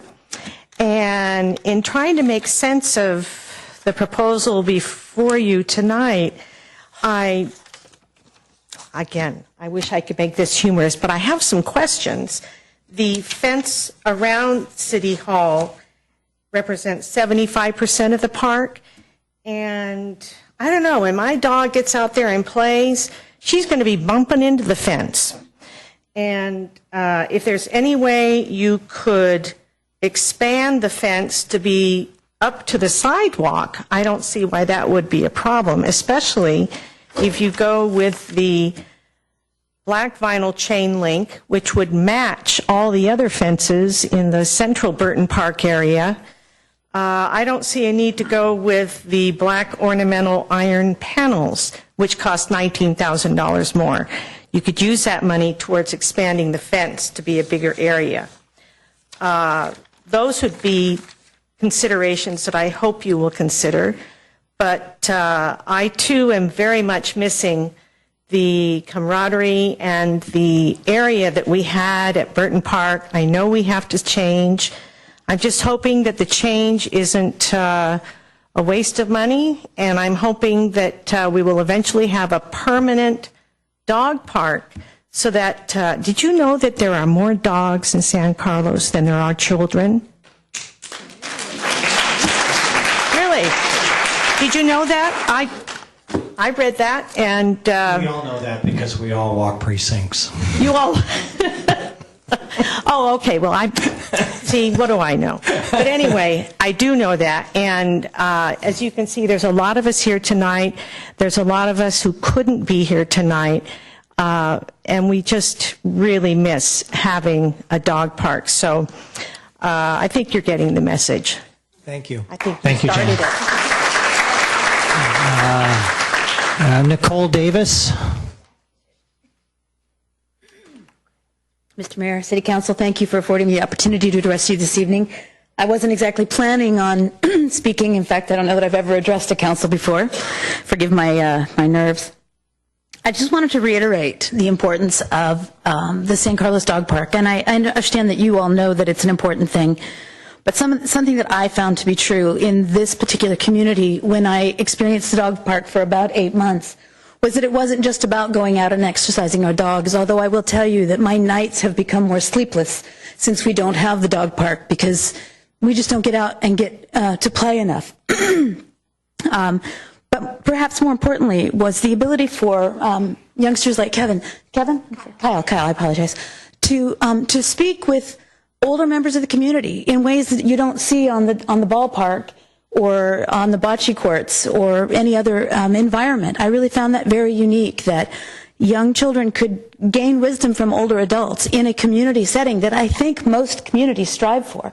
And so while this does afford us the opportunity to walk our dogs and socialize our dogs, make them more friendly, hopefully make our neighbors more friendly, it also provides us with that sense of community. When I first started going to the dog park, I knew the neighbors across the street and to the left and right of me. I now have friends in San Carlos who are miles away from me in distance, but who I now consider to be close friends because of the experience, and exclusively because of the experience with the dog park.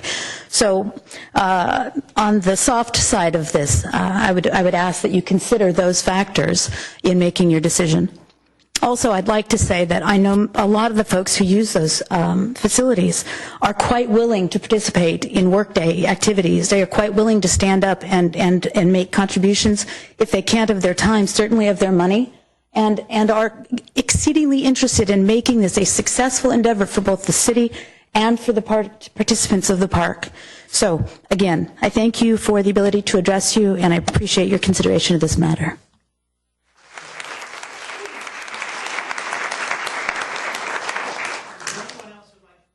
Me? Is there anyone else who'd like to speak on this item? All right.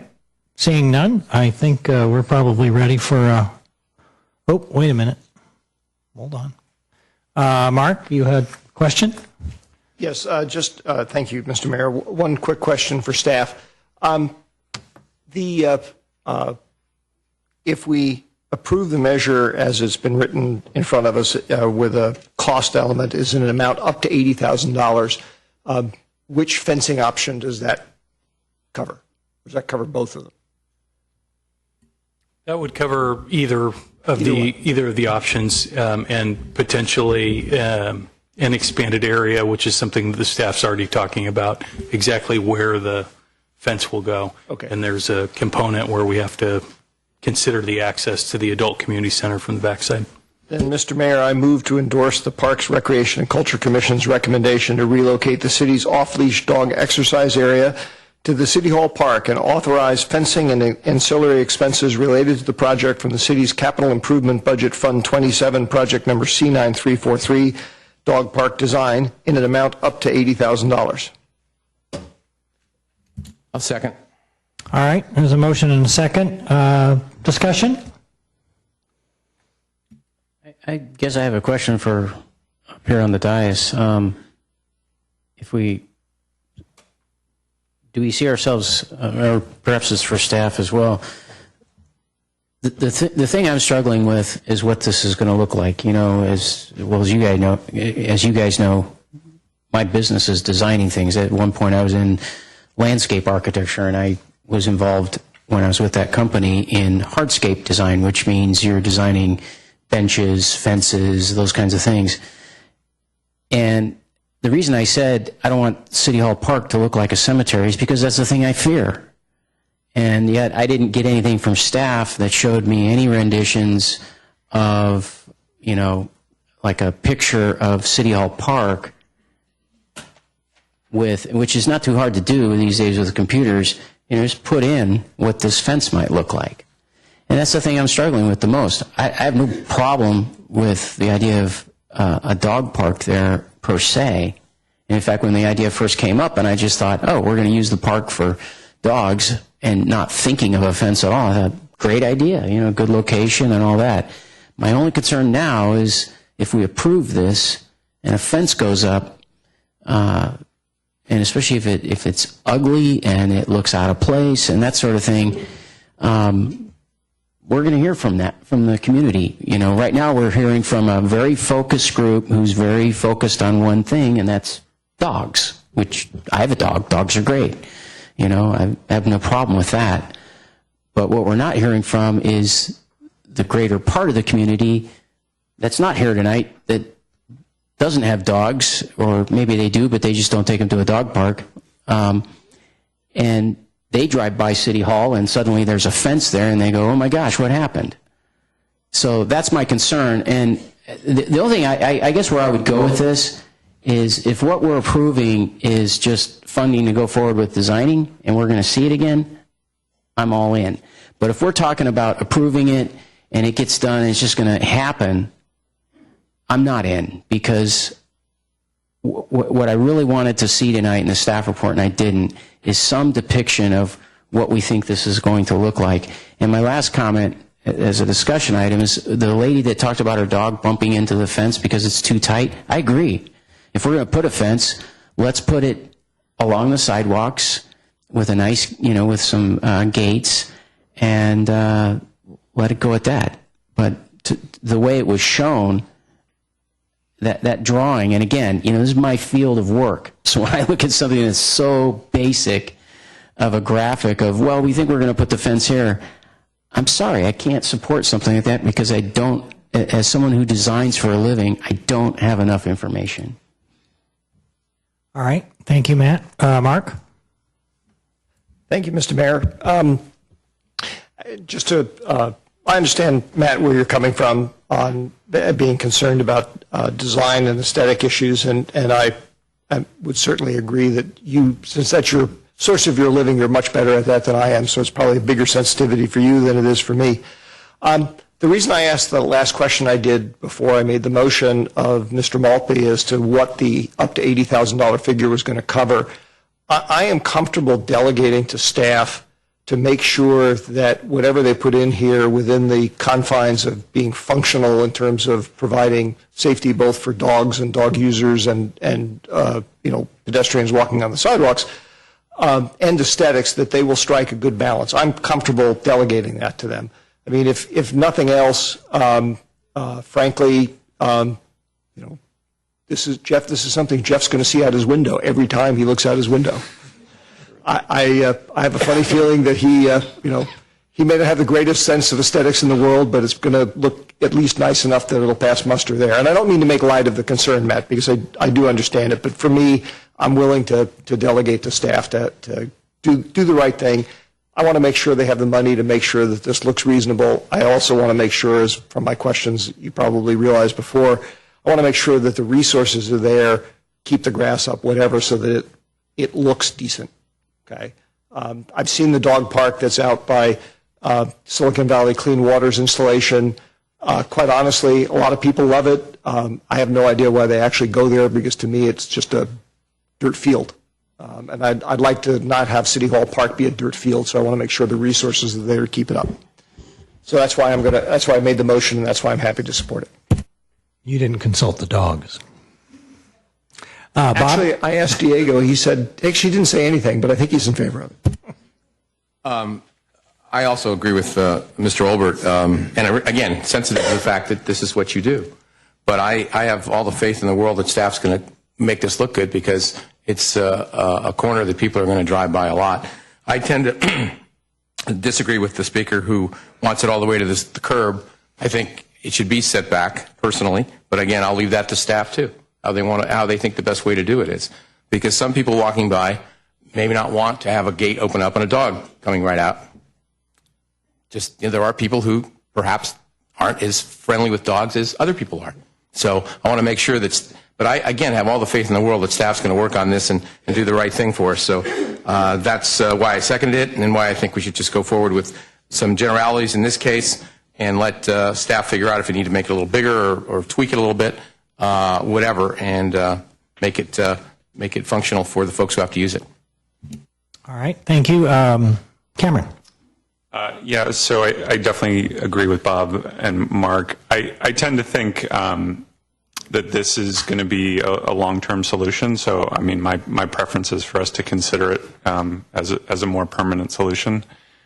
I think, this is sort of compromise at its highest order, and I think Jeff outlined it well, which is it would be nice to support both a green space around City Hall that had a dedicated use and a dog park as well somewhere else.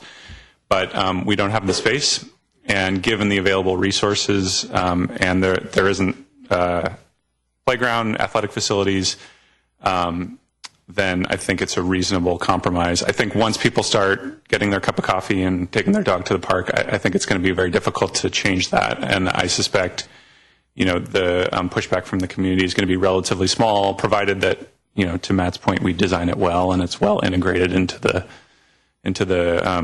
neighborhood. And I would say, as somebody who has young children, We do experience off-leash dogs at Burton Park a lot. My kids are quite young; they're quite frightened of dogs, and so having a dedicated place where people can go, I think, is going to be a benefit to a lot of the other parks. And then there's also all the benefits everyone talked about creating community. So I'm happy to support it.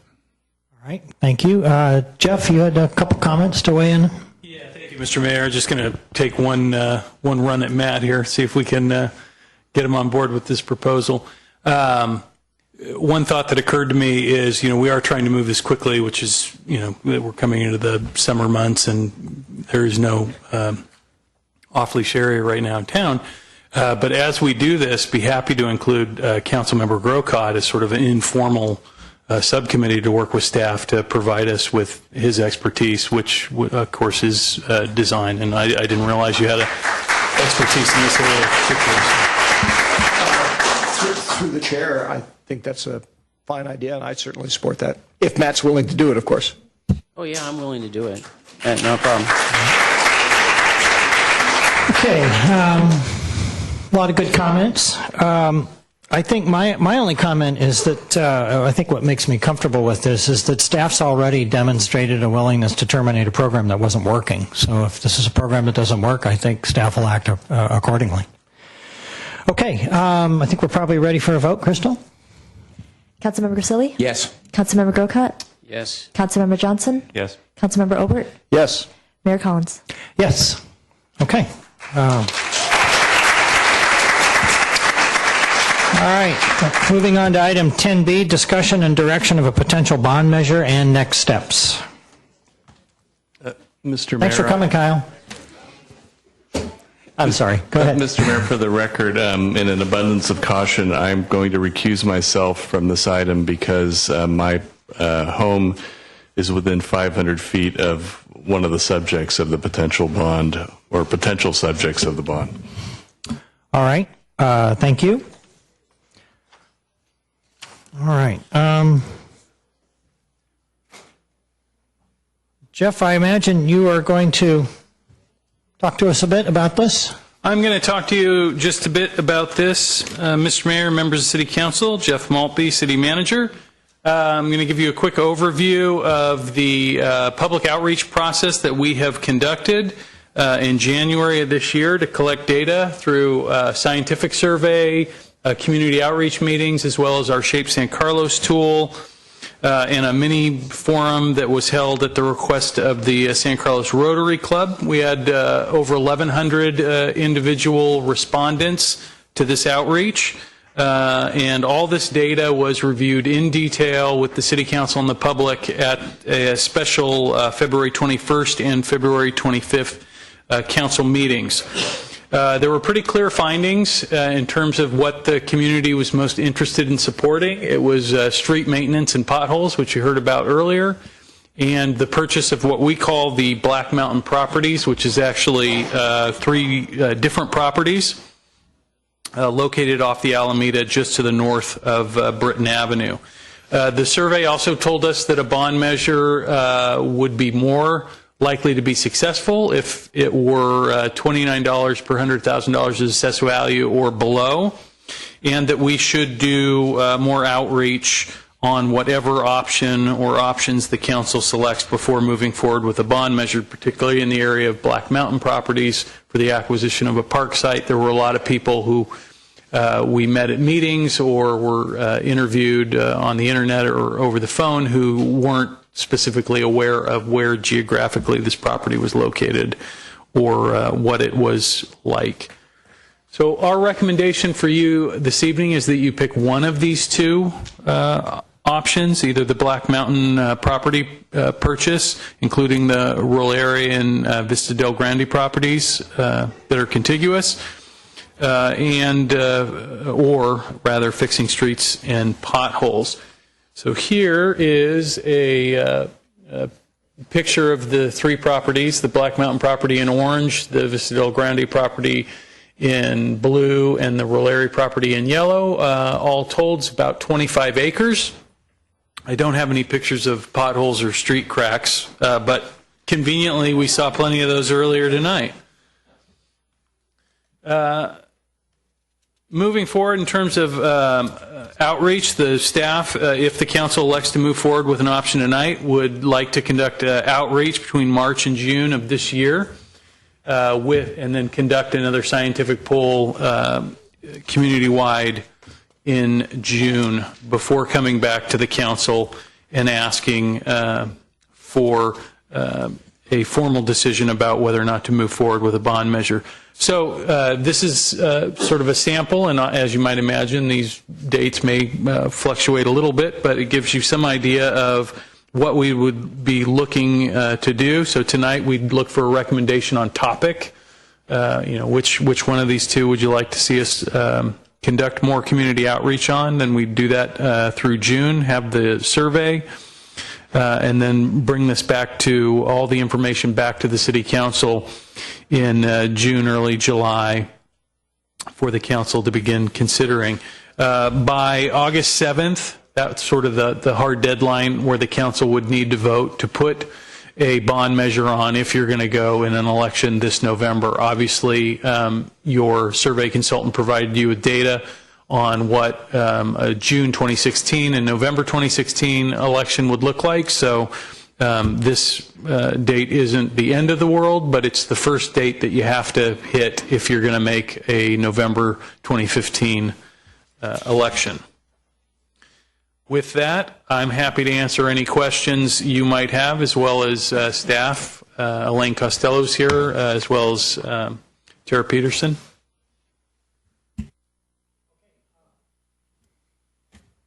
Matt? Yeah, just one quick question. If we know of the number of registered voters in San Carlos, what that figure is approximately? As I recall, it's roughly 18,000. Yeah, I was going to say 16, so we're in the same ballpark. Okay, thank you. All right. I don't see any other questions, but we do have a speaker, Priya Joseph. So he has recused himself, but I was hoping that he would give more clarification on the funding vehicle. If some of you can talk to that, what the funds raised and the surplus could go to, should you pick one or the other. So transparency, if you can talk to that, that'll be awesome. All right, thank you. I can take a stab at it. Again, we're speculating. Tonight and at this point isn't the point in time where the council's writing a bond measure. That would be when they vote to put it on the ballot. You would know exactly what they're voting on.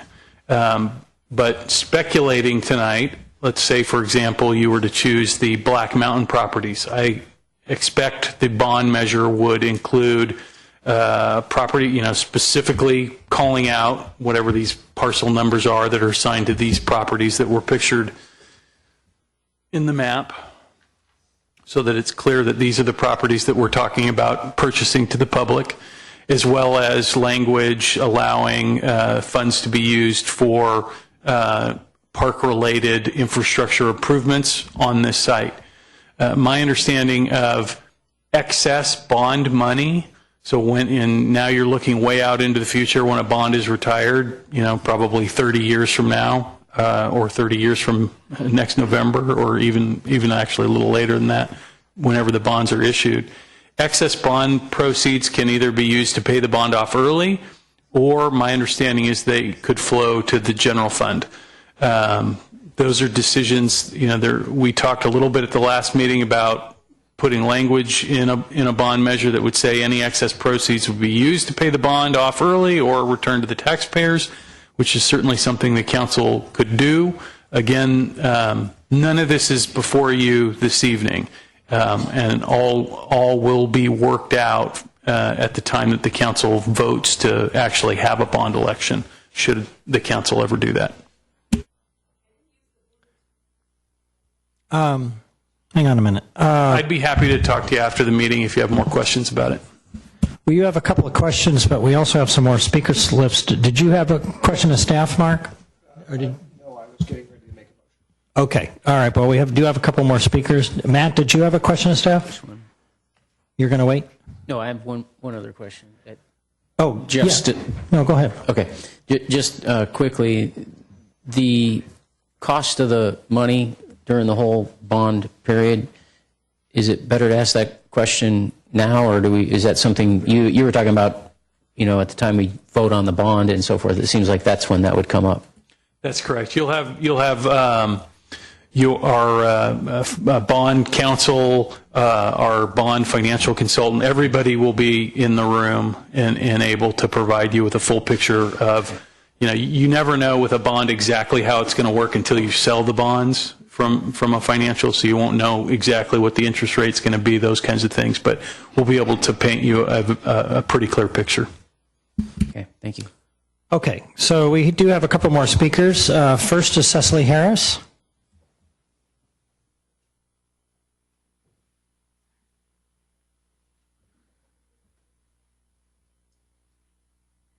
Good evening, Council. Cecily Harris for Cranfield Avenue, and I want to thank you, first of all, for voting for the dog park in City Hall Park.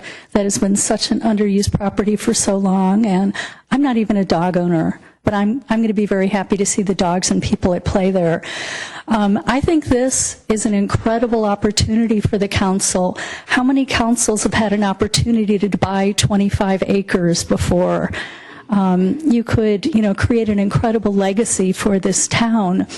But my one question for you is, if the council chooses to vote for this option this evening, when will a decision be made on how this property is used?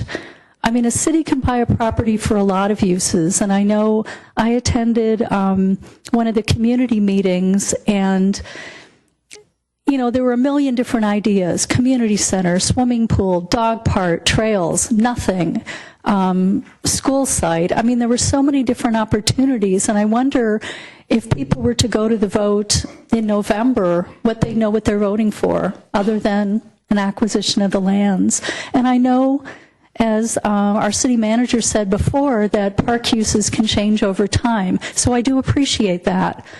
So if a bocce ball court is trendy now, it may not always be a bocce court, but I don't want to see a school there. Thank you.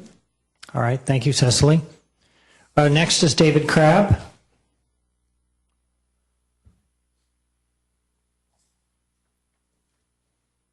Honorable Mayor and members of the council, I just have questions, really.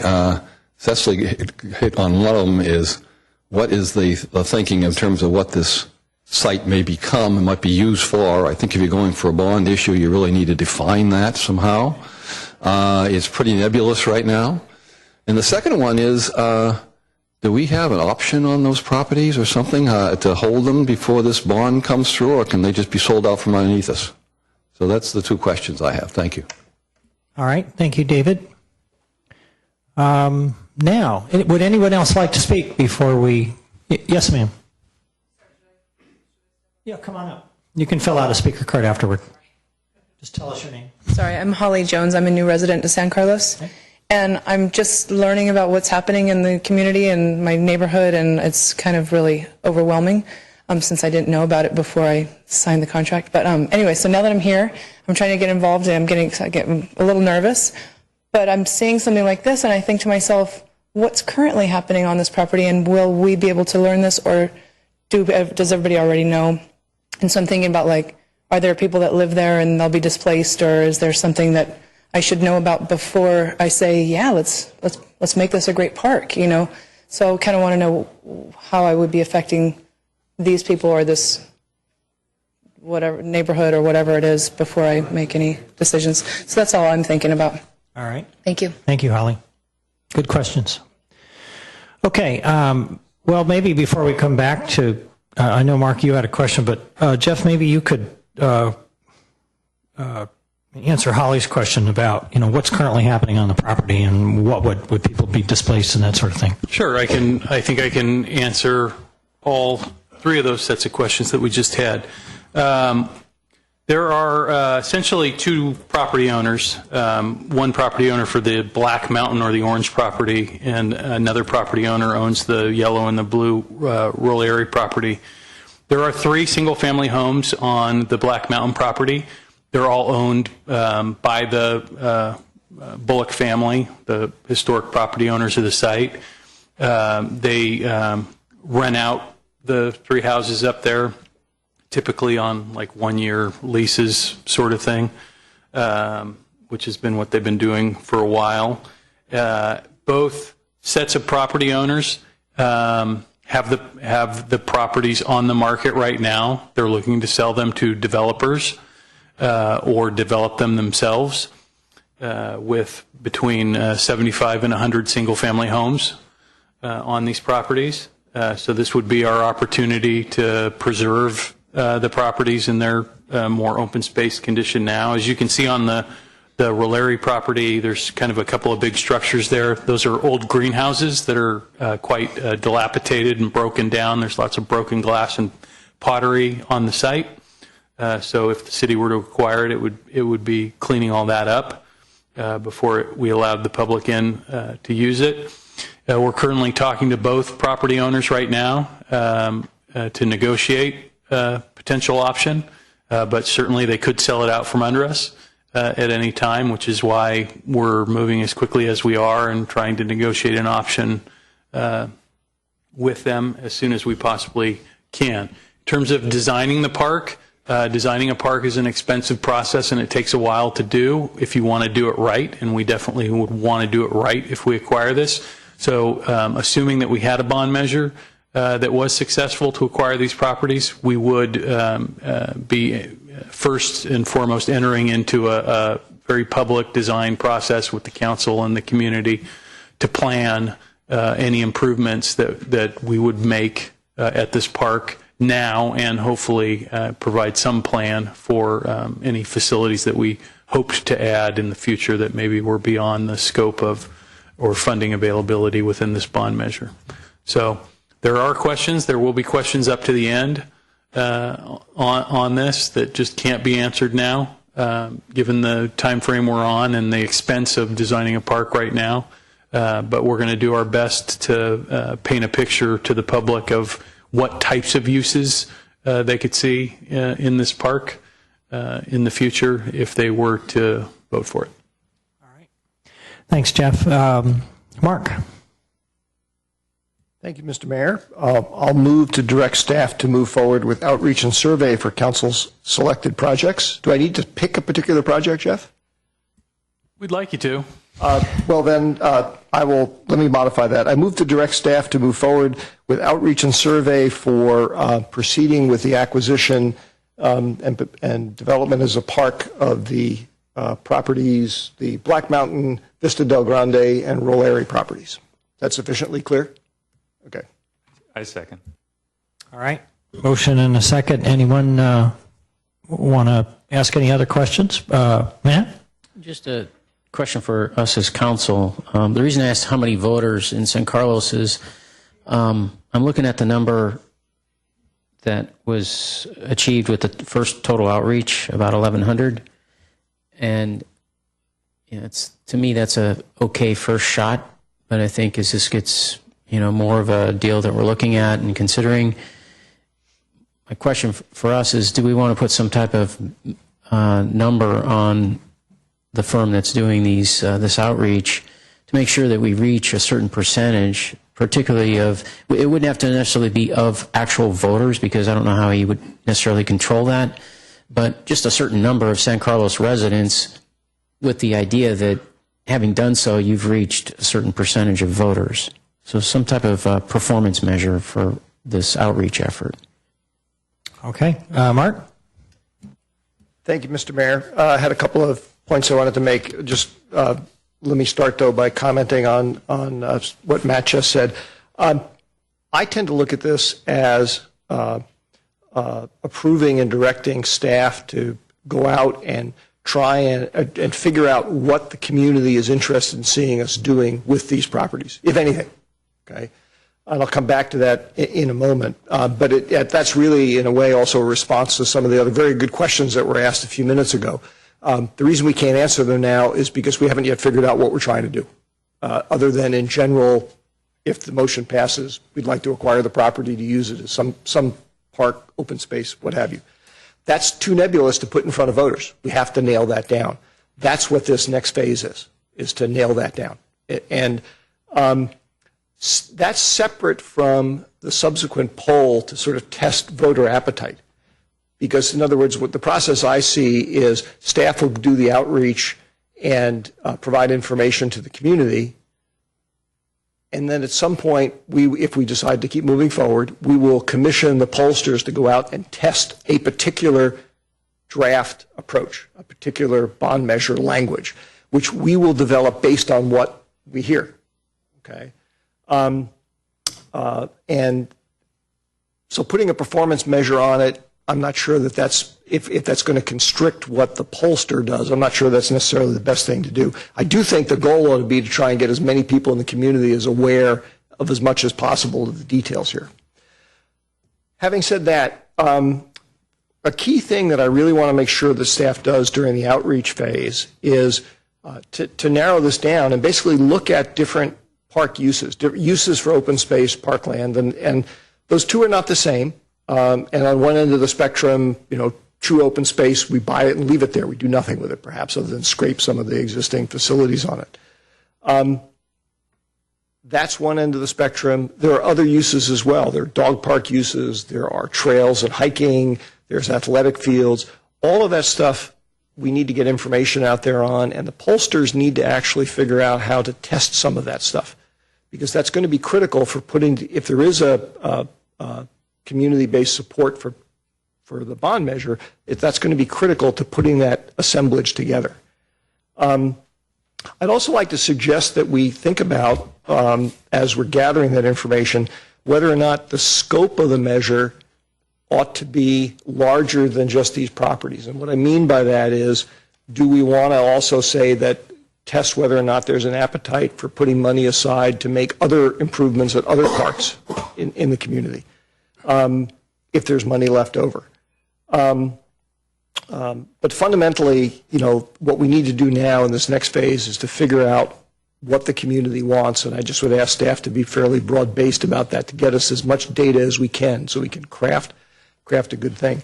And finally, I mentioned this at the last time we talked about this, and I understand why Greg had to leave the room, but we really do need to have some briefing on how staff is going to go about doing this and staying within the context of the legalities of not proselytizing.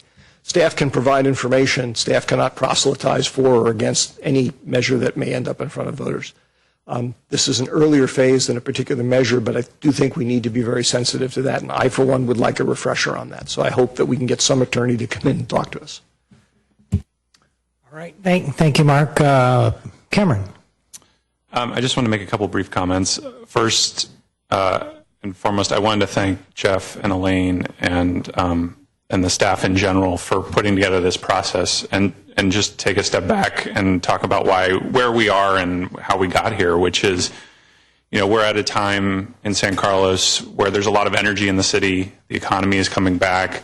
There have been a lot of requests for bigger projects that, the city can't fund directly out of its own budget, and we thought, let's go out and see, what the people want. And we did it in a transparent and apolitical way. We used a lot of different methodologies. And, frankly, this isn't necessarily where I thought we were going to end up. I originally was thinking about swimming pools and thinking about soccer fields and other things like that. But I think, the effectiveness of the process is that it brought to us a good distillation of what there's a large majority, hopefully 2/3 majority, support for. And I have to say, frankly, I think the people have made a good choice here, which is, we're at a time where there's so much development happening up and down the peninsula and in the Bay Area in general. We're at a time where there's so much change, there's congestion, there's just a rapid pace and hecticness of life.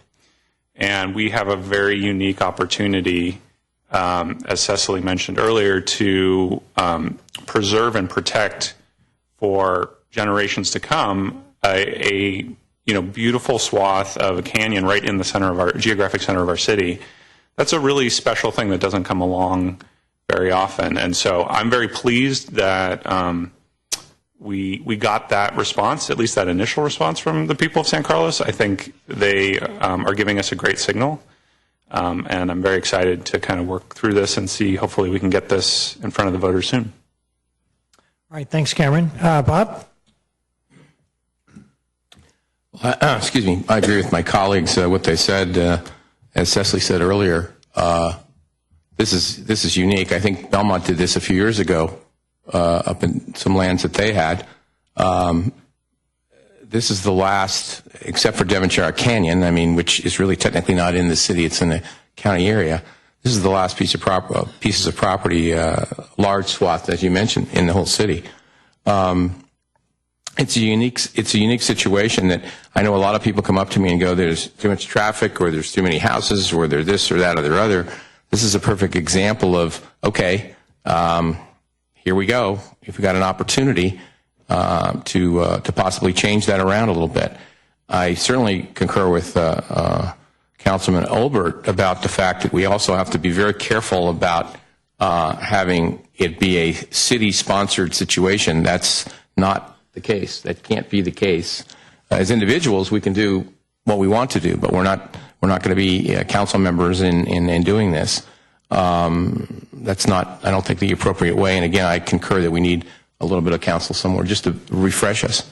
I'm going to support this tonight, and I think it's going to be an interesting dynamic for the folks who want the details. I understand completely, and we're going to have to come up with some good details to make sure that people understand that this is going to be a conglomerate of open space, of uses for the city and for the residents, and come up with some details on how to do that, which we will. But again, this is a process, and we're in March, and we've got it's going to be a quick one if we want to put it on the November ballot. And we don't necessarily have to do that. We can put it on the June ballot or the next November's ballot. So we want to do it right, and we want to do it correctly, and get all the information out so that folks understand this is a special opportunity. Thank you. Thank you, Bob. Matt? So earlier I asked a question. I was hoping there would be some discussion on it. I just heard one comment by Mark, who I don't think really cared much about putting any kind of number, if I heard you correctly. But again, I'll just throw it out there. I just want to make sure that there's, obviously I have a concern. I would like to know for a fact that we've at least touched, maybe we didn't get a response back, but we've at least, somehow made contact with voters and residents in San Carlos who now know we're looking at this bond measure, and we're looking at the Black Mountain property and the Rolleri property specifically, so that, it doesn't come up later that you're walking downtown as a council member and someone says, I had no idea we were doing that. Well, we reached, we know we reached 2,800 people, and so that's 10% of our population and a certain percentage of our voting population. So we felt like we did a good job trying to reach people. At least you have an answer. If we don't have anything, and it's just, maybe Jeff could speak to this. I don't want to raise the cost of the contract, but I just want to know that we've reached somebody. Through the chair, if I may. Matt, I apologize. I misunderstood you before. I thought you were making a comment about putting a performance metric on the polling. Now I understand you were saying you want to make sure that we reach people during this outreach phase. I think that's an excellent point. The number I would put on that, frankly, is I think staff ought to be looking in terms of reaching out to every single registered voter in town in terms of like written materials and whatnot. I mean, I presume there's some mailing component that you're thinking of sending out. There's Shape San Carlos and other things, but the mail thing is important in terms of getting to people who aren't part of those other channels.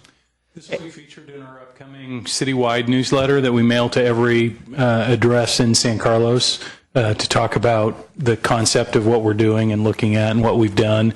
It will also have information about we're working with the property owners to have at least a couple of public open houses on the property so that people can actually see it with their own eyes. We'll do mailings on that as well. And then I think, once we approach a point in time where it's a little clearer as to what we're talking about in terms of a bond and what we've settled on, we would definitely mail all that information out to the community as well. So, our feeling is on an issue like this, it is our responsibility to inform the public of what we're talking about, try to get as much feedback as we possibly can. and provide them the facts of the situation. And as I've said all along, this is not a tax measure of old. This is about, something that the community might want to have. And if they don't want to have it, that also says something positive about San Carlos, that they're happy with the parks that they have in the city that they have now. So this is all positive from our perspective, and we'd really like to get as much feedback as we can from the community, make sure everybody's educated, and just in general, I think, the line of work that the type of people that are attracted to this line of work and sitting on the dais, we believe in the democratic process, and darn it, it's discouraging to see 6,000 people vote in our elections, and we'd like to see all 18 come out and vote on this and let us know what their opinion is. All right, thank you, Jeff. Yeah, I just speaking for myself, I don't want to look back 10 or 15 years and have somebody say to me, "You had the opportunity to buy that property and you passed it up." Even if people say no, I've always trusted the voter. That's why I wanted to have a vote several years ago on a tax. If it didn't pass, it didn't pass.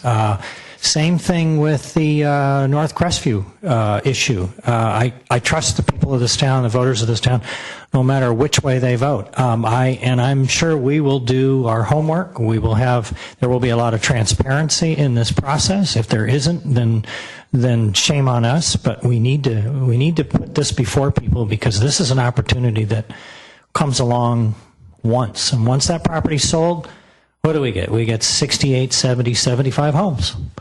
And that's fine for them, but once that's gone, those will be homes, and that'll be it. So that's all I had to say. If there's no other comments, I think that we probably have a vote to have. Councilmember Grisilli? Yes. Councilmember Groscut? Yes. Councilmember Johnson? Yes. Councilmember Obert? Yes. Mayor Collins? Yes. Okay, moving along.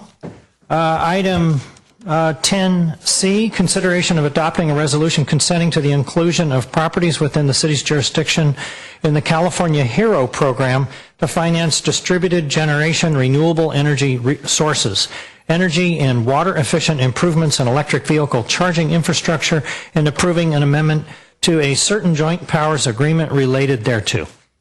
Tara. I am here this evening to discuss with you a consideration of potentially joining a new JPA to offer the HERO financing program in San Carlos. I won't go into a lot of detail. I'm going to leave that for the representative from HERO, but I thought I'd start with a little bit of history about where San Carlos has been with this kind of financing program. So in 2010, the city joined with a JPA that was offering California First. And California First has thus far not done a lot in San Carlos. They just started offering this financing in late 2014. And so that really hasn't come to San Carlos yet, but there are plans to start doing more outreach, more marketing to the community. In addition to the California First program, the JPA that the city belongs to is also offering another administrator called Open Pace, but they're brand new and haven't yet gotten established here as well. So what HERO is a third option that we could potentially offer to this community. However, it would require that the city enter into a new joint powers agreement with the organization that oversees the HERO program. HERO was based in Southern California, but is expanding into all other parts of California, including San Mateo County. Both the county and various cities within San Mateo County are now offering the HERO program to the community.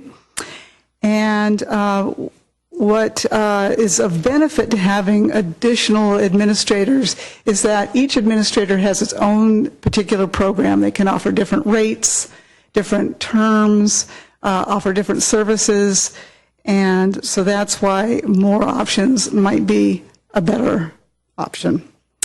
So at the end of the presentation of both myself and the representative of HERO, we can answer any questions that you may have. So right now I'd like to introduce John Law of the California Hero Program. Hello, Mr. Law. Thank you, Tara. Hello, Mr. Mayor, council, and staff. I'm John Law with Renovate America. We're the providers of the Hero product. I appreciate the opportunity to make a brief presentation. I'm going to try to cover a lot of ground quickly and take a number of questions. And I'm excited that you're considering bringing more consumer choice to your community in terms of this innovative finance offering. So I'm going to make sure I get the right button here. Do I have to point this at a particular?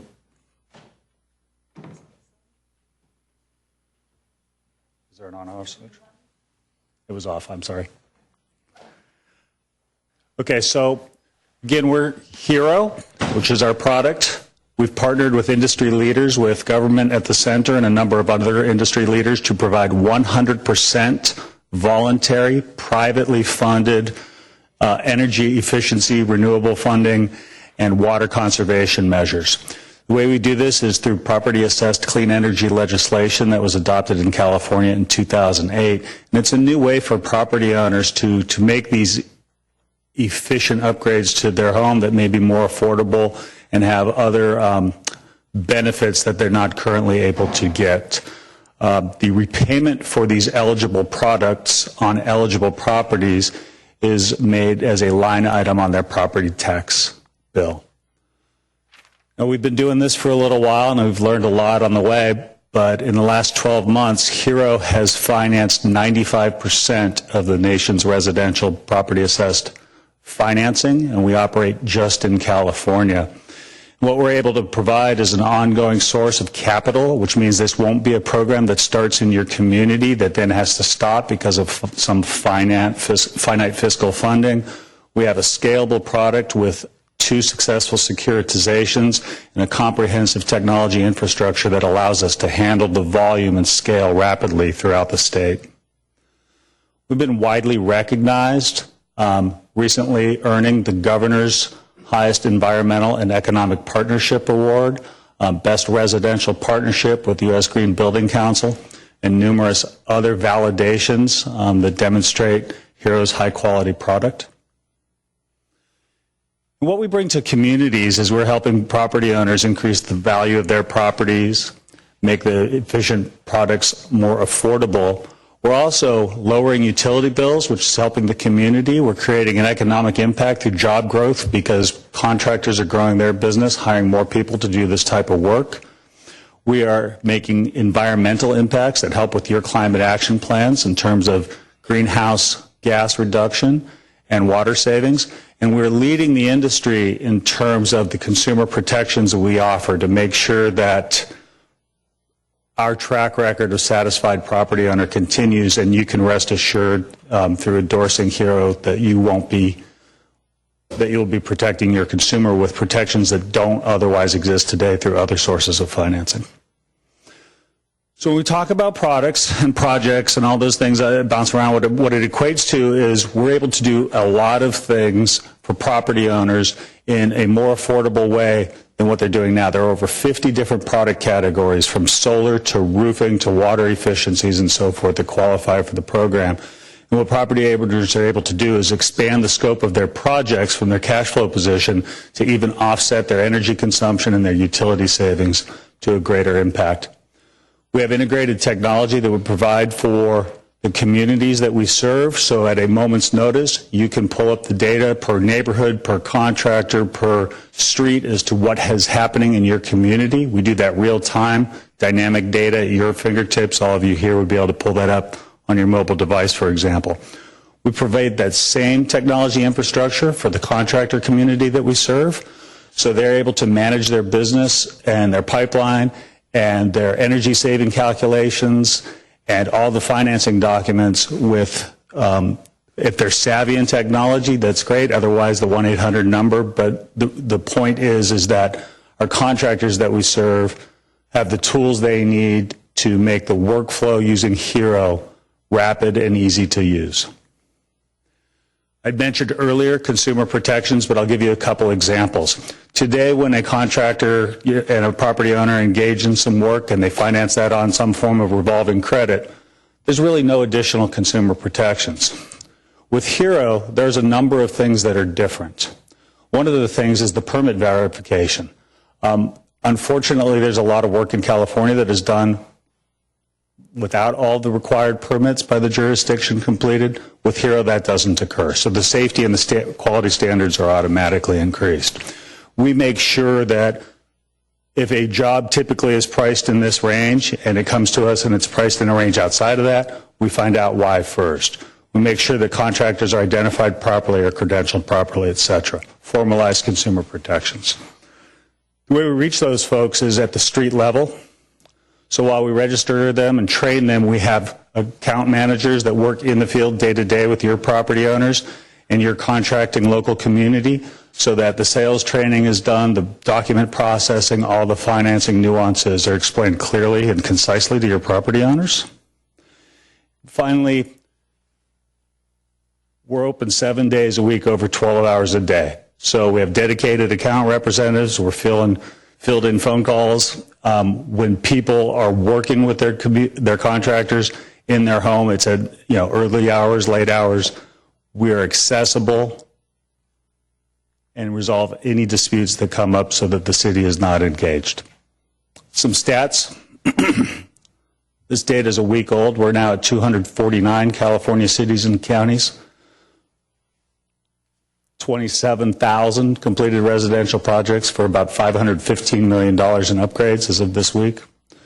That's $876 plus million in economic stimulus, and 39,000 tons of annual abated CO2 emissions, or the equivalent of taking 172,000 SUVs off of the road for a year. So with your help, we're able to bring Hero to the community. The municipal leaders provide the opportunity. Our contractors that we work with here locally are creating new jobs and growing their businesses, and homeowners are increasing their property value and the comfort of their homes. The method by which we do that is adoption of a resolution, as mentioned, to become an associate member only in the JPA for the sole purpose of bringing Hero to the community. With that, I thank you, and I'll take any questions. All right, thank you, Mr. Law. Bob, I think you were first. Oh, wow. First? Your light was on first. Gosh, this is like Jeopardy. I know.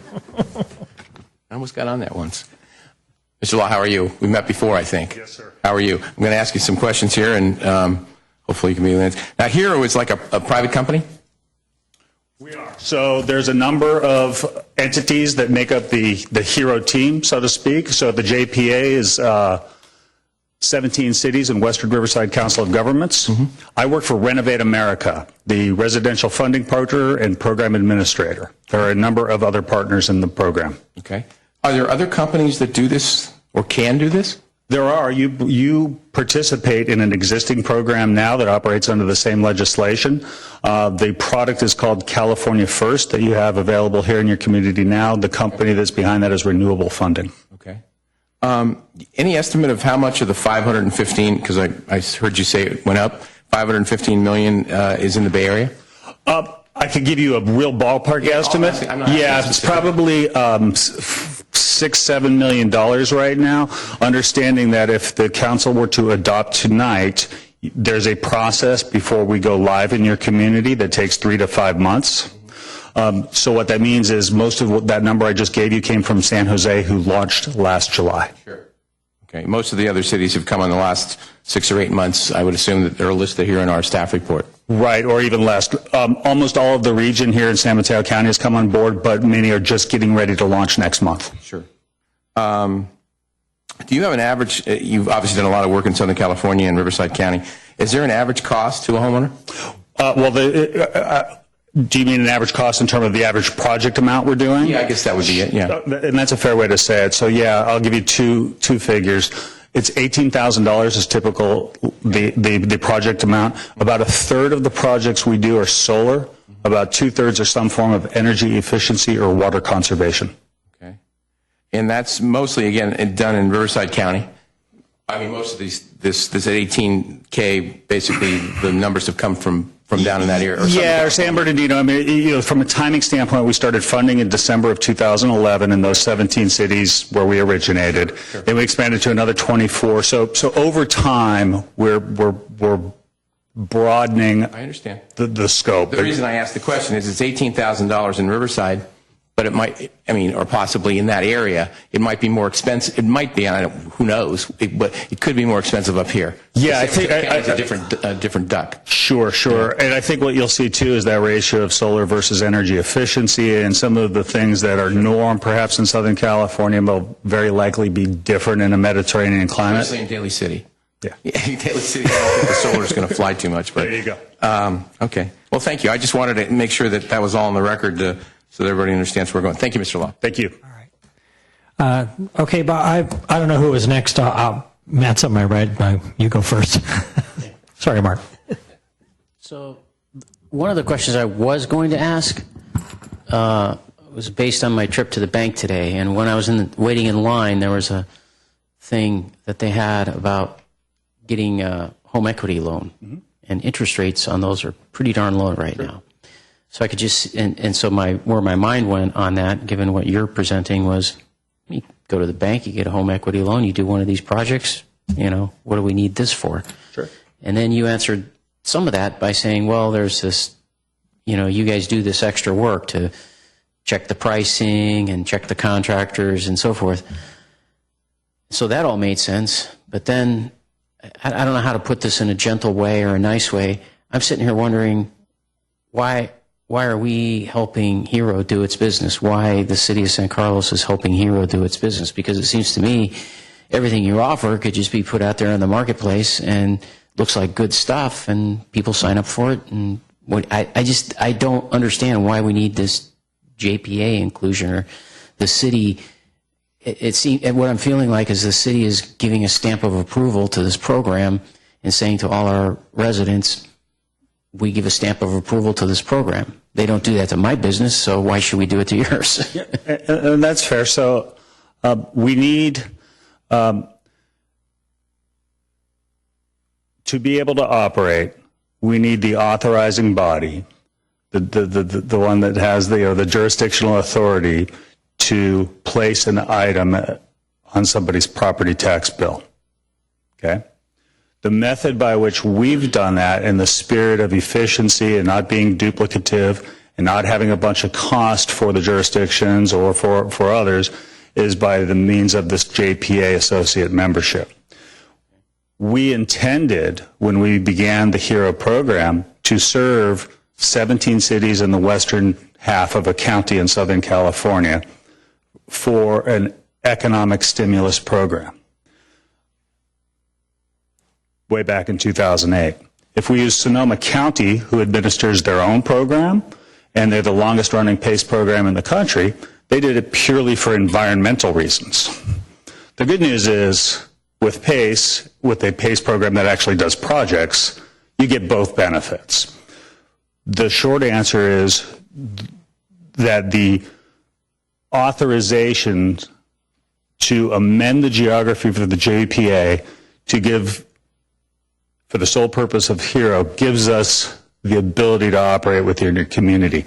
We're not even asking necessarily for an endorsement, but we are asking to be able to give your consumers choice, your property owners choice. If you have PACE available now under some legislation that passed in 2008, and we've got a proven track record with all these additional protections, we would love the opportunity to participate in serve your community as well. Okay. Thank you. All right. Mark? Thank you, Mr. Mayor. I'll try to be faster pressing the button next time. Thank you for the presentation, both of you. Just a few questions here. Does entering into or giving you the authorization you need with HERO, does that conflict with any of these other PACE programs that are out there? It does not. We do not ask for exclusivity.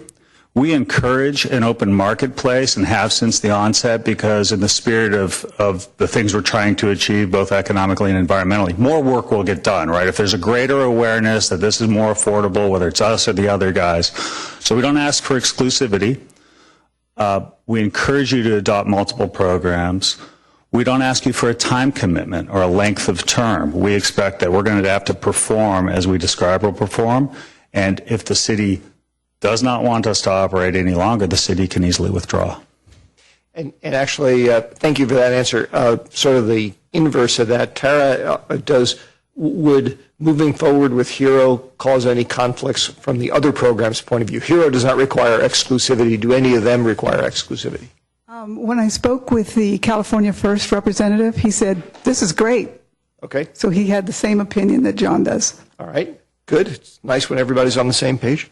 I noticed from your map that you are doing work in the Bay Area, but sort of as a follow-on to a comment that Bob made. I guess my question is, how would you describe your degree of familiarity with the contracting environment here? Because my limited familiarity with it is that it's kind of red hot right now, which can make these kind of programs difficult to administer. We make sure we hire people that are familiar. So I'm more familiar with government relations than I am with the contracting community, but I'm not sure. I want to make sure I understand that it's kind of red hot right now. What do you mean? Contracting firms and services are in such high demand. There, how can I put this charitably? There are a growing number of people providing the services who probably ought not to be. So it puts a premium on your ability to properly administer the program and make sure that for your own sake and for the sake of our community members who would be dealing with you, that you're actually filtering, doing a good job of filtering. Okay, I want to make sure where you were headed. I think that we've done 27,000 projects. 9 out of 10 would recommend HERO to a friend, and 9 out of 10 are completely satisfied with their contractor. So through the program design, we have some assurances of enforcing things that already exist that aren't always necessarily followed. We make sure to do some pretty robust certification, making sure that, because this is a little bit different financing product, we have a strong compliance team where if somebody isn't behaving nice, usually it's a dot the I and cross the T kind of thing, but in cases it's not always that case, and those folks don't get to offer HERO anymore. These folks that are using this finance tool are growing their business typically with HERO. So there's an inherent willingness to want to do it right, to continue to grow their business. But again, I mentioned there's some formalized tools that we're leading the industry with in terms of consumer protections and contractor verification and certifications that simply don't exist otherwise. And all of the permitting stuff that unfortunately gets skipped often doesn't get skipped with HERO. So that's how we're making sure that we're offering the highest quality product. And we're a finance mechanism. We're not even a contractor, but we're holding contractors to higher standards. And actually, that was one of my other questions. So you make sure the permitting actually is done properly. Yeah, that's correct. Okay. And then we do a couple other validations, if I may, with the property owner of record, both written and verbally, in a couple different sequences before we fund, to where everything is up to satisfaction before we pay. But the great news is, and the reason contractors love working with us, is if you do it right, we pay faster than anyone. Mm-hmm. Good. This next one may have been answered in your presentation, and I just missed it. Is HERO available just to residential property owners, or is commercial property owners? It's available to any property owner. Yeah, the legislation, provided. So yes. There's a different funding partner for commercial, as there should be, because it's a different animal, project finance. But if you were to authorize HERO, you would be authorizing this type of financing for both residential and commercial property owners. Okay. Thank you. And my last question is, it actually was triggered by something that Matt was asking you. When you're interacting, or when your contractors are interacting with potential customers, and I mean, for what I'm hearing, this program looks very interesting to me. Okay? But I would not want the contractors to sort of imply or state, oh, we're endorsed by the city of San Carlos. Do you have any kind of disclaimer in there? Do you train people on that? Yeah, we absolutely do. It's the co-branding piece. It's the proper representation piece. So there's a couple things in there, right? We're contractors engage in a participation agreement, right? The contractor standards. They're not representatives of the city of San Carlos. It's not a government program. They are not representatives of HERO. All of those things they have to adhere to and agree to, and that's part of the things if you don't do it right. Okay. That was it. I will just mention in passing, assuming that if this does pass, you want to make sure you talk to Greg Rubens about our solicitation ordinances. Okay. Okay, Bob. Sorry. I thought of another question, Mr. Law. It goes on the property tax bill. Can you give me like let's say the $18,000? How many years is that spread over? Okay, so we have 5, 10, 15, or 20 years. In a few examples, there's a 25, but that's the bulk of it. And the maximum available to a property owner is determined by the useful life of that improvement.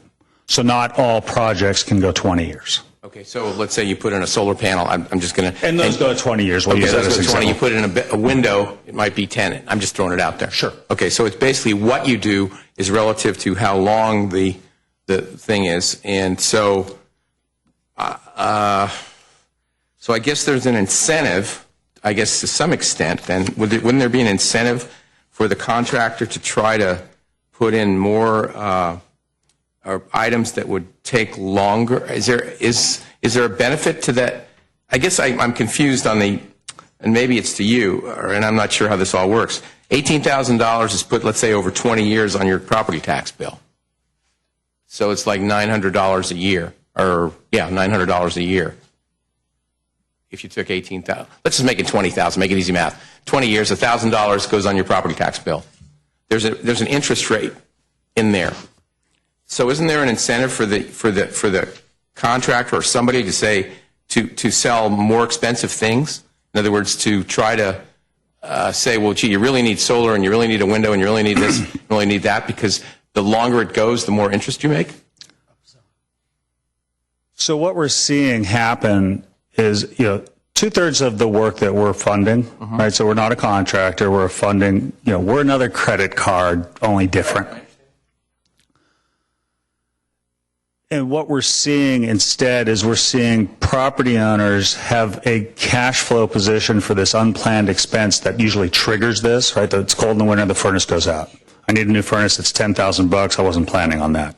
How do I normally pay for it? Some form of revolving credit. This is now allowing me for that same cash flow. You mean I can do the furnace and I can do some of this extra work? And if I do that extra work, my energy bill even goes down further. So what we're seeing instead is not so much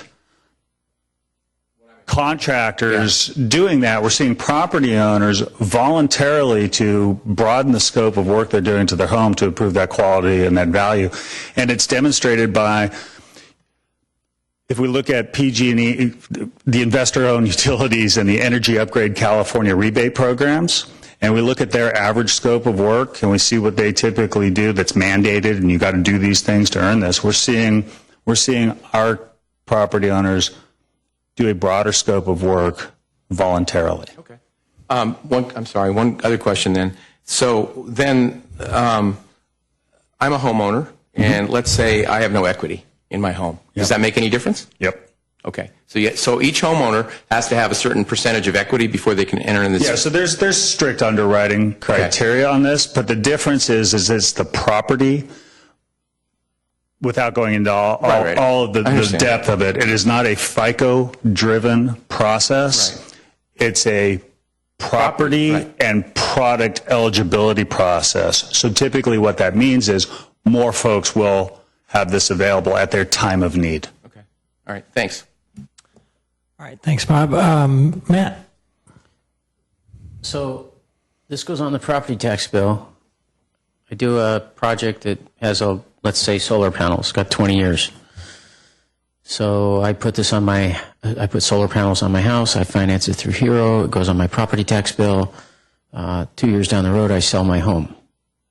I suppose I have to disclose that this is on my property tax bill? Yeah, absolutely. Because the new owner is going to pick this up. That's correct. That's correct. And it's a function of title as well, right? But on page 1 on that offer is the disclosure. Now, you're also right, and it's worth mentioning that the legislation, AB 811 that we operate under, does allow for that assessment and that permanent improvement to transfer with the property, but provided that's negotiated between buyer and seller. Okay. And anybody would like to speak on this item? I don't have any speaker cards, so. All right. Oh, you know what? I apologize, Paul. I had your card. I knew you wanted to speak, but I thought you wanted to speak on another item. Another one, but I'd like to say something. Oh, all right. Well, come on up. I stole this card because you put it in the stack. He did it. You're so Could efficient. I put in a hydrogen fuel cell energy generator in my house? You know, as new technologies come along, solar panels are going to look kind of outdated. My other thought is, if I did this, it seems like I would be putting a lien on my property if I wanted to sell it, and I can't pay it down earlier. I can't pay off the principal early. You can't pay it off, can't you? Prepayment? There is no prepayment penalty. Right. You can prepay it. Can prepay it. Okay. It was in the staff report, right, Tara? I read it. Okay. Okay. Thank you. Did we get all of his questions answered? He just answered, I think he asked 2 of them. Yeah. Can you speak to that? Yeah, I don't think hydrogen fuel cells are currently in the program, but as technologies emerge, product categories and products change. I'd mentioned there was over 50 categories. There's 58 categories right now, and in those categories, right, there's 1 million different line items of approved products in those different categories. That list changes daily. Right, that all have to meet whatever efficiency criteria for the segment they fall into. Okay. Thank you. Would anyone else like to speak on this? Mr. Mayor? Yes. I was going to make a motion. I actually, Mark had his light on, so I wanted to make sure he had an opportunity to speak before you do that. Thank you, Mr. Mayor. I was actually going to make a motion, but I'm going to allow my colleague, Vice Mayor Johnson, to make the motion instead. Woo-hoo. Go for it. Winner. Okay. I move to adopt Resolution 2015-22, 22.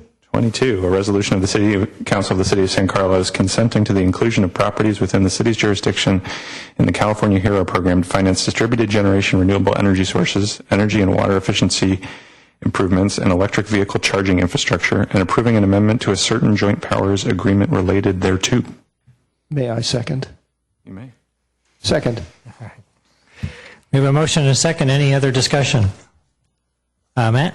I'm just going to comment that I'm going to vote no on this because I appreciate the answer given, but I'm still uncomfortable with this whole legislation and plan because it appears to me as though the answer I got is that it's a way to finance a project by putting it on your property tax bill, and that's why they have to come to us and get permission to work within our jurisdiction is in order to do that activity that shows up on the property tax bill. And so it's just another means of offering a credit card to somebody.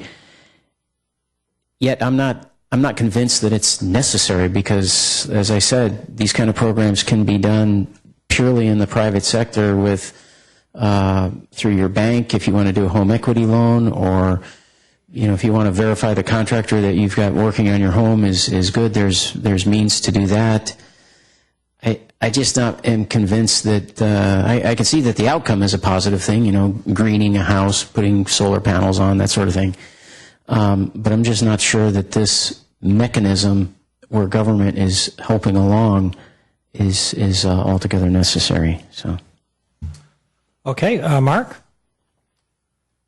Thank you, Mr. Mayor. Actually, that reminds me of a question I forgot to ask, which is the financing pool that gets set up that HERO uses to fund the various projects and that the property owners end up repaying. Is that a tax-preferred financing of some kind? Or yes, let me just leave it at that. Yeah, and I'm not involved in the capital acquisition side of the company. We're completely privately funded. The JPA is the conduit issuer of the bonds. The way that we scale is through securitization. We have done that twice now successfully. There's one company that has done any securitizations in the PACE field. So that's the means by which we replenish or provide that capital. Is that what you're asking? Not exactly, but you may not be in a position to answer, which is fine. Jeff, do you know the answer to that question? Believe it is. You believe it is. That may be part of what the magic that makes this work, in the sense that it may be, from the property owner's point of view, a more cost-efficient source of capital than some other form of financing, precisely because it can go through this JPA structure and be on the property tax bill. But I do agree with Matt's point about, and that's why it was important to me that this is a non-exclusive arrangement. It's a voluntary arrangement. And I would expect that anybody who is interested in becoming a customer of HERO, I guess to use that term, would be vetting it and comparing it to other sources of funding and bids and whatnot, just like you would if you're building a house or doing a remodel or whatever. This is just yet another vehicle that people can take advantage of if they wish. And it's really based on that, plus the other elements of the program, that I'm going to support this, because I think it is just providing options. You're not asking us to endorse you, which we wouldn't do. And I think it's an interesting choice to provide people in San Carlos. And if they want to use it, it's up to you. If they don't, that's also up to you. All right, Cameron. Just a brief comment, which is to say I didn't have any questions, but I am very supportive of this. For those of us that are concerned about global warming and climate change, lacking a kind of comprehensive federal legislation, the best thing that we can do is to provide people incentives.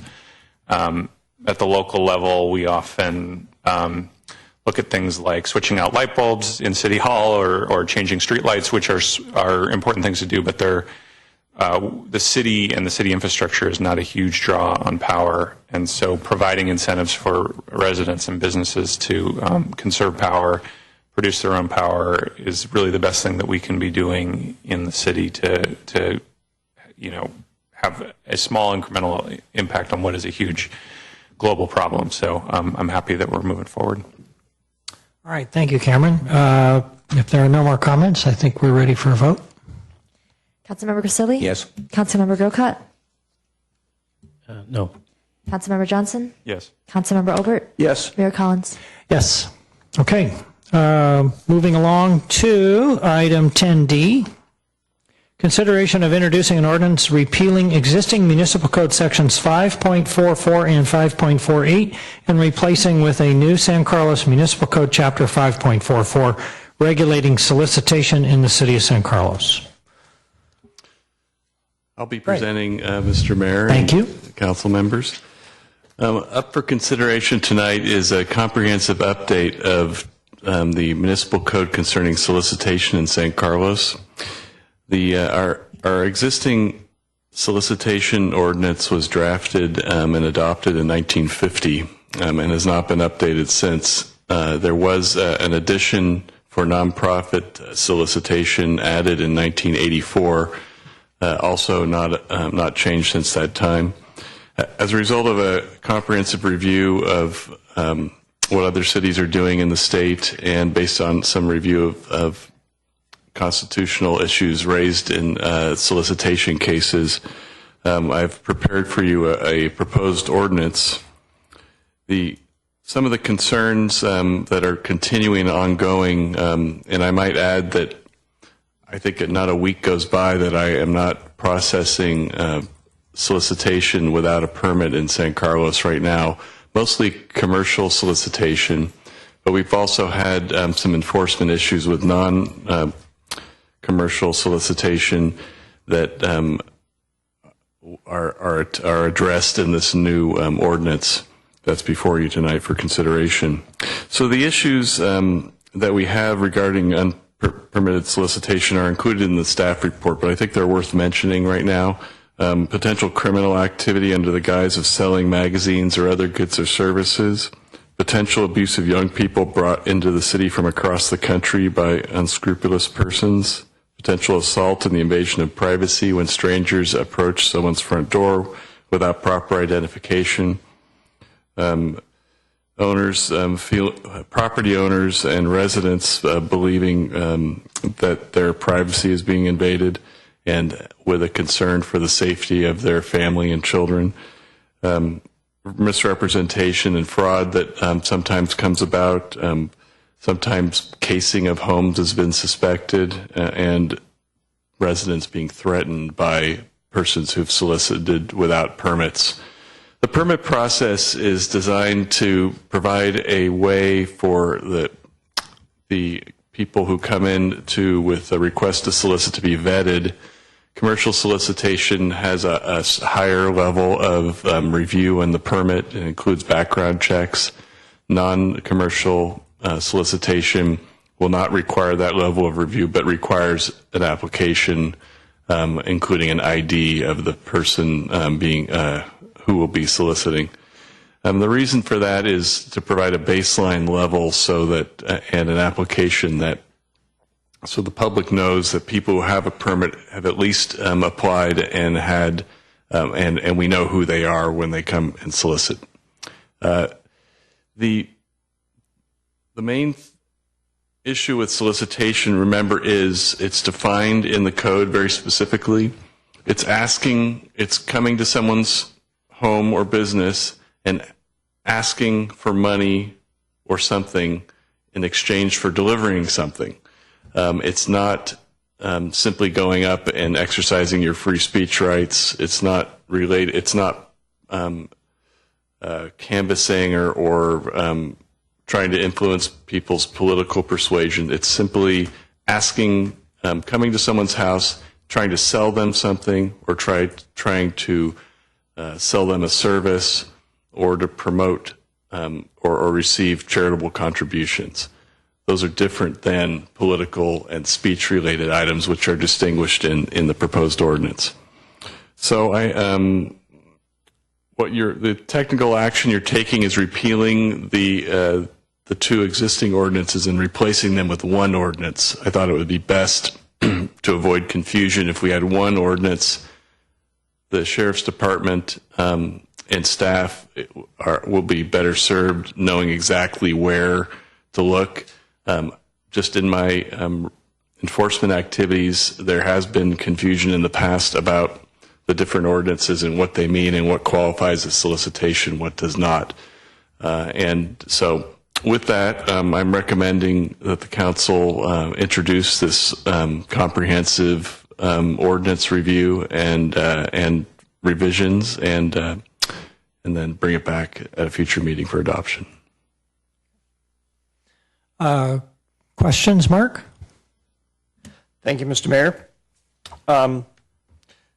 Greg, quintessential question in a case like this. How does this apply, or perhaps not apply, to Girl Scouts selling cookies door to door? Well, we have a provision that people soliciting who are under 12 years old need to be accompanied by an adult, presumably be a parent. Technically, nonprofit solicitation would require someone probably from the local scout troop or the organization for Girl Scouts to come in and just simply provide some basic information about their organization and tell us when and where they're going to be soliciting, and then have that be part of a permit so the public has confidence that the organization has actually applied and gone through the process. From an enforcement standpoint, I have not, in my years of being the deputy or the city attorney now for the past 6 years, have ever had a complaint about Girl Scouts or Boy Scouts soliciting, but technically those organizations would be required to get a non-commercial permit. And it sounds like they would have been required under the ordinance that would be repealed if we were to follow your recommendation. They were technically There's no required. change. Under the old ordinance, they were required to obtain a permit as well. And so that answers your That's question. fine. Sure. I shouldn't say last. Next question is one you and I had talked about it, but I just want to get it on the record. Since I think the overwhelming majority of people in San Carlos would probably opt not to have solicitation, excuse me, that's actually for a different item. So I have no other questions at this time. Well, that raises another question, Councilmember Olbert, that I forgot to mention in my brief presentation, given the hour, that there is a component that might sound familiar from another ordinance that you introduced called a do not knock registry. That would be an element of this that would allow people to post with the city clerk that they do not want to be solicited. And so there's an element of that here as well. Well, related to that, and is there a reason why it has to be a do not solicit registry as opposed to a solicit registry? In other words, where the default is you don't get to solicit? Well, that's a good question. I think the idea behind it is that if you, because of there's case law that talks about some presumptions that people approaching your front door have the ability to ring a doorbell and come to your front door. So the do not knock registry is intended to notify those persons and overcome that presumption that no, you are not welcome to solicit at this address. Thank you, and thank you for covering for my senior moment. All right. Bob. I was going to just make a motion unless there's more questions. Any other questions of staff? Okay. Mr. Mayor, I make a motion to introduce ordinance number 1484. an ordinance of the City Council of the City of San Carlos repealing existing municipal code sections 5.44 and 5.48 and replacing with a new San Carlos Municipal Code Chapter 5.44 regulating solicitation in the City of San Carlos. I second. All right, and I apologize. I didn't ask if there was any members of the public that wanted to speak on this. Come on up.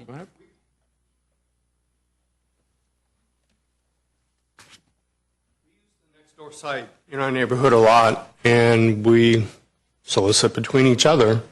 Does this fall under this code, or is that all good? These voluntary exchanges between persons is not regulated by this. This is door-to-door solicitation. Okay. All right. Okay. Discussion? Not seeing any. Bristol? Councilmember Grisilli? Yes. Councilmember Grocott? Yes. Councilmember Johnson? Yes. Councilmember Obert? Yes. Mayor Collins? Yes. Okay, we have gone through the regular agenda. We need to circle back and to consent calendar items 8D and E. So let's talk about 8D. And 8D is adopt an ordinance 1482 amending and replacing San Carlos Municipal Code Chapter 6.04 Animal Control concerning dangerous animals, dog owner accountability and liability fees, insurance or licensing requirements, dogs in outdoor dining areas, and other cleanup provisions. Through the chair, I think that was the item that somebody had asked. Yes, and if no one there's no questions from us, maybe, Mr. Mangianetti, this is your opportunity to speak on what you finally wanted to speak about, or originally wanted to speak about. I like that you're making the owners responsible. They should be.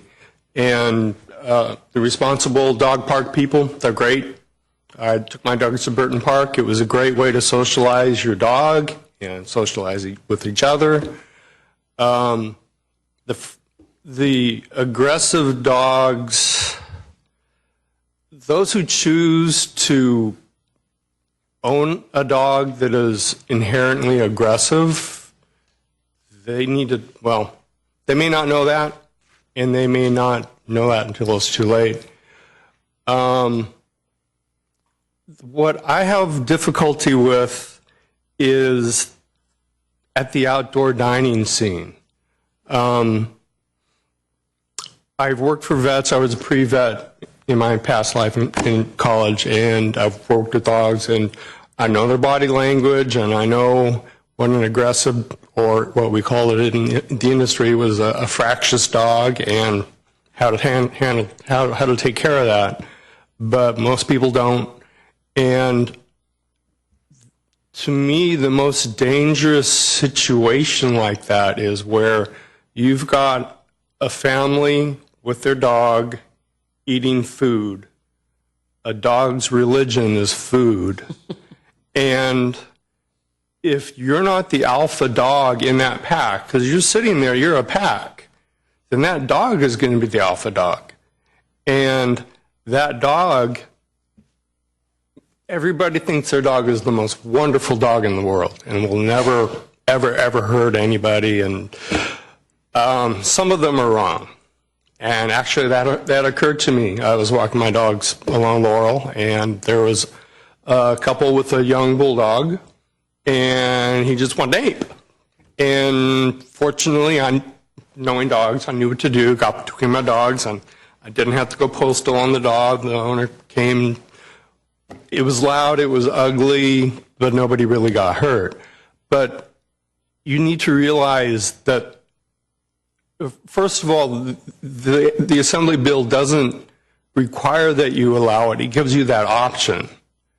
If you take that option, you're electing to allow what to me seems like an inherently dangerous situation where a dog might attack, where in a situation like in a dog park it would be totally opposite. Paul, if you could just wrap it up. I'm just considering the hour, and we have a council member who's just recovering from an illness, so we're trying to finish up. So what I'm suggesting is that you be cognizant that if you're going to be allowing outdoor dining with dogs with their pets, you're creating the situation, and it's not just on the owner, but it's on you for allowing it. All right. Thank you very much. Okay. Mark.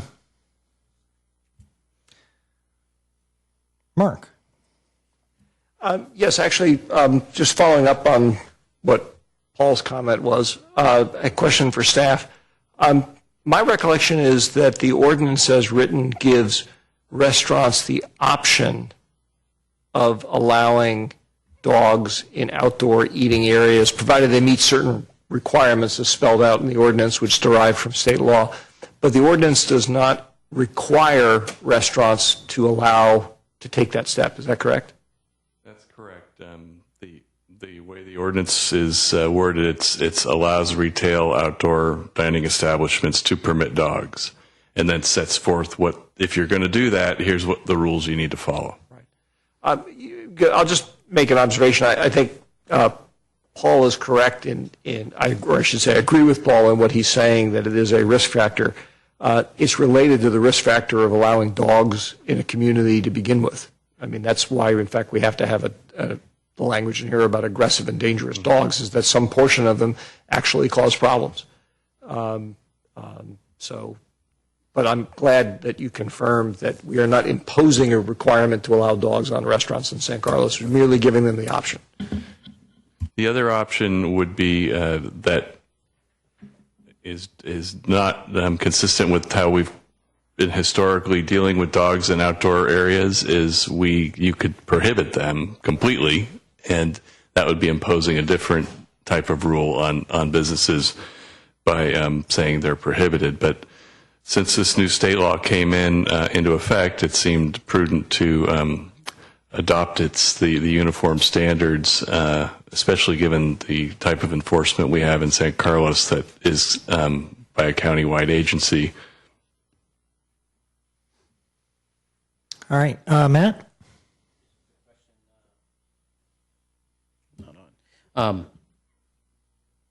In a situation like Paul was describing, which I've had that, where I'm walking my little tiny dog, and you don't see the dog that's tucked under the table until it's too late, and it comes roaring out. So a situation like that goes awry, and there's an accident or whatever you want to call it. Who has liability there? Does the city, because we have the ordinance, have any liability? Well, the city wouldn't have liability, but the dog owner would potentially, the aggressive dog owner, let's put it that way, or the owner of the aggressive dog, would potentially have liability because they're under an obligation to control their dog at all times under other provisions of the code. And I suppose a restaurant owner, if they contributed to an unsafe condition in some way, could potentially be responsible, but primarily it would be the owner of the dog. Very good. Thank you. All right. Bob? I was going to make a motion. Okay. Mark's light was on. I don't know if I didn't turn it off from last time or you had another comment. Same thing, so let Bob do it. Okay. Do I need to read the ordinance or read the... We recommend read the Okay, title. I'll make a motion to adopt Ordinance 1482, amending and replacing San Carlos Municipal Code, Chapter 6.04, Animal Control, concerning dangerous animals, dog owner accountability and liability, fees, insurance, or licensing requirements, dogs in outdoor dining areas, and other cleanup provisions. I second. All right. Motion and second. Crystal? Councilmember Grisilli? Yes. Councilmember Grocott? Yeah. Councilmember Johnson? Yes. Councilmember Obert? Yes. Mayor Collins? Yes. Okay. And now on to 8E, adopt ordinance 1483, adding chapter 5.45, regulating delivery of unsolicited or unsubscribed paper, plastic, or composite materials on private property in the city of San Carlos. Cameron, I think. Let's start with Greg, and then I'd like to... Okay, go ahead. Well, the council introduced this proposed ordinance at its last meeting, and to be clear, the purpose of this ordinance is to regulate of classification of activity based on conduct. The conduct and that is attempting to be regulated in this section is the depositing of written or plastic or other materials on someone's property without their permission.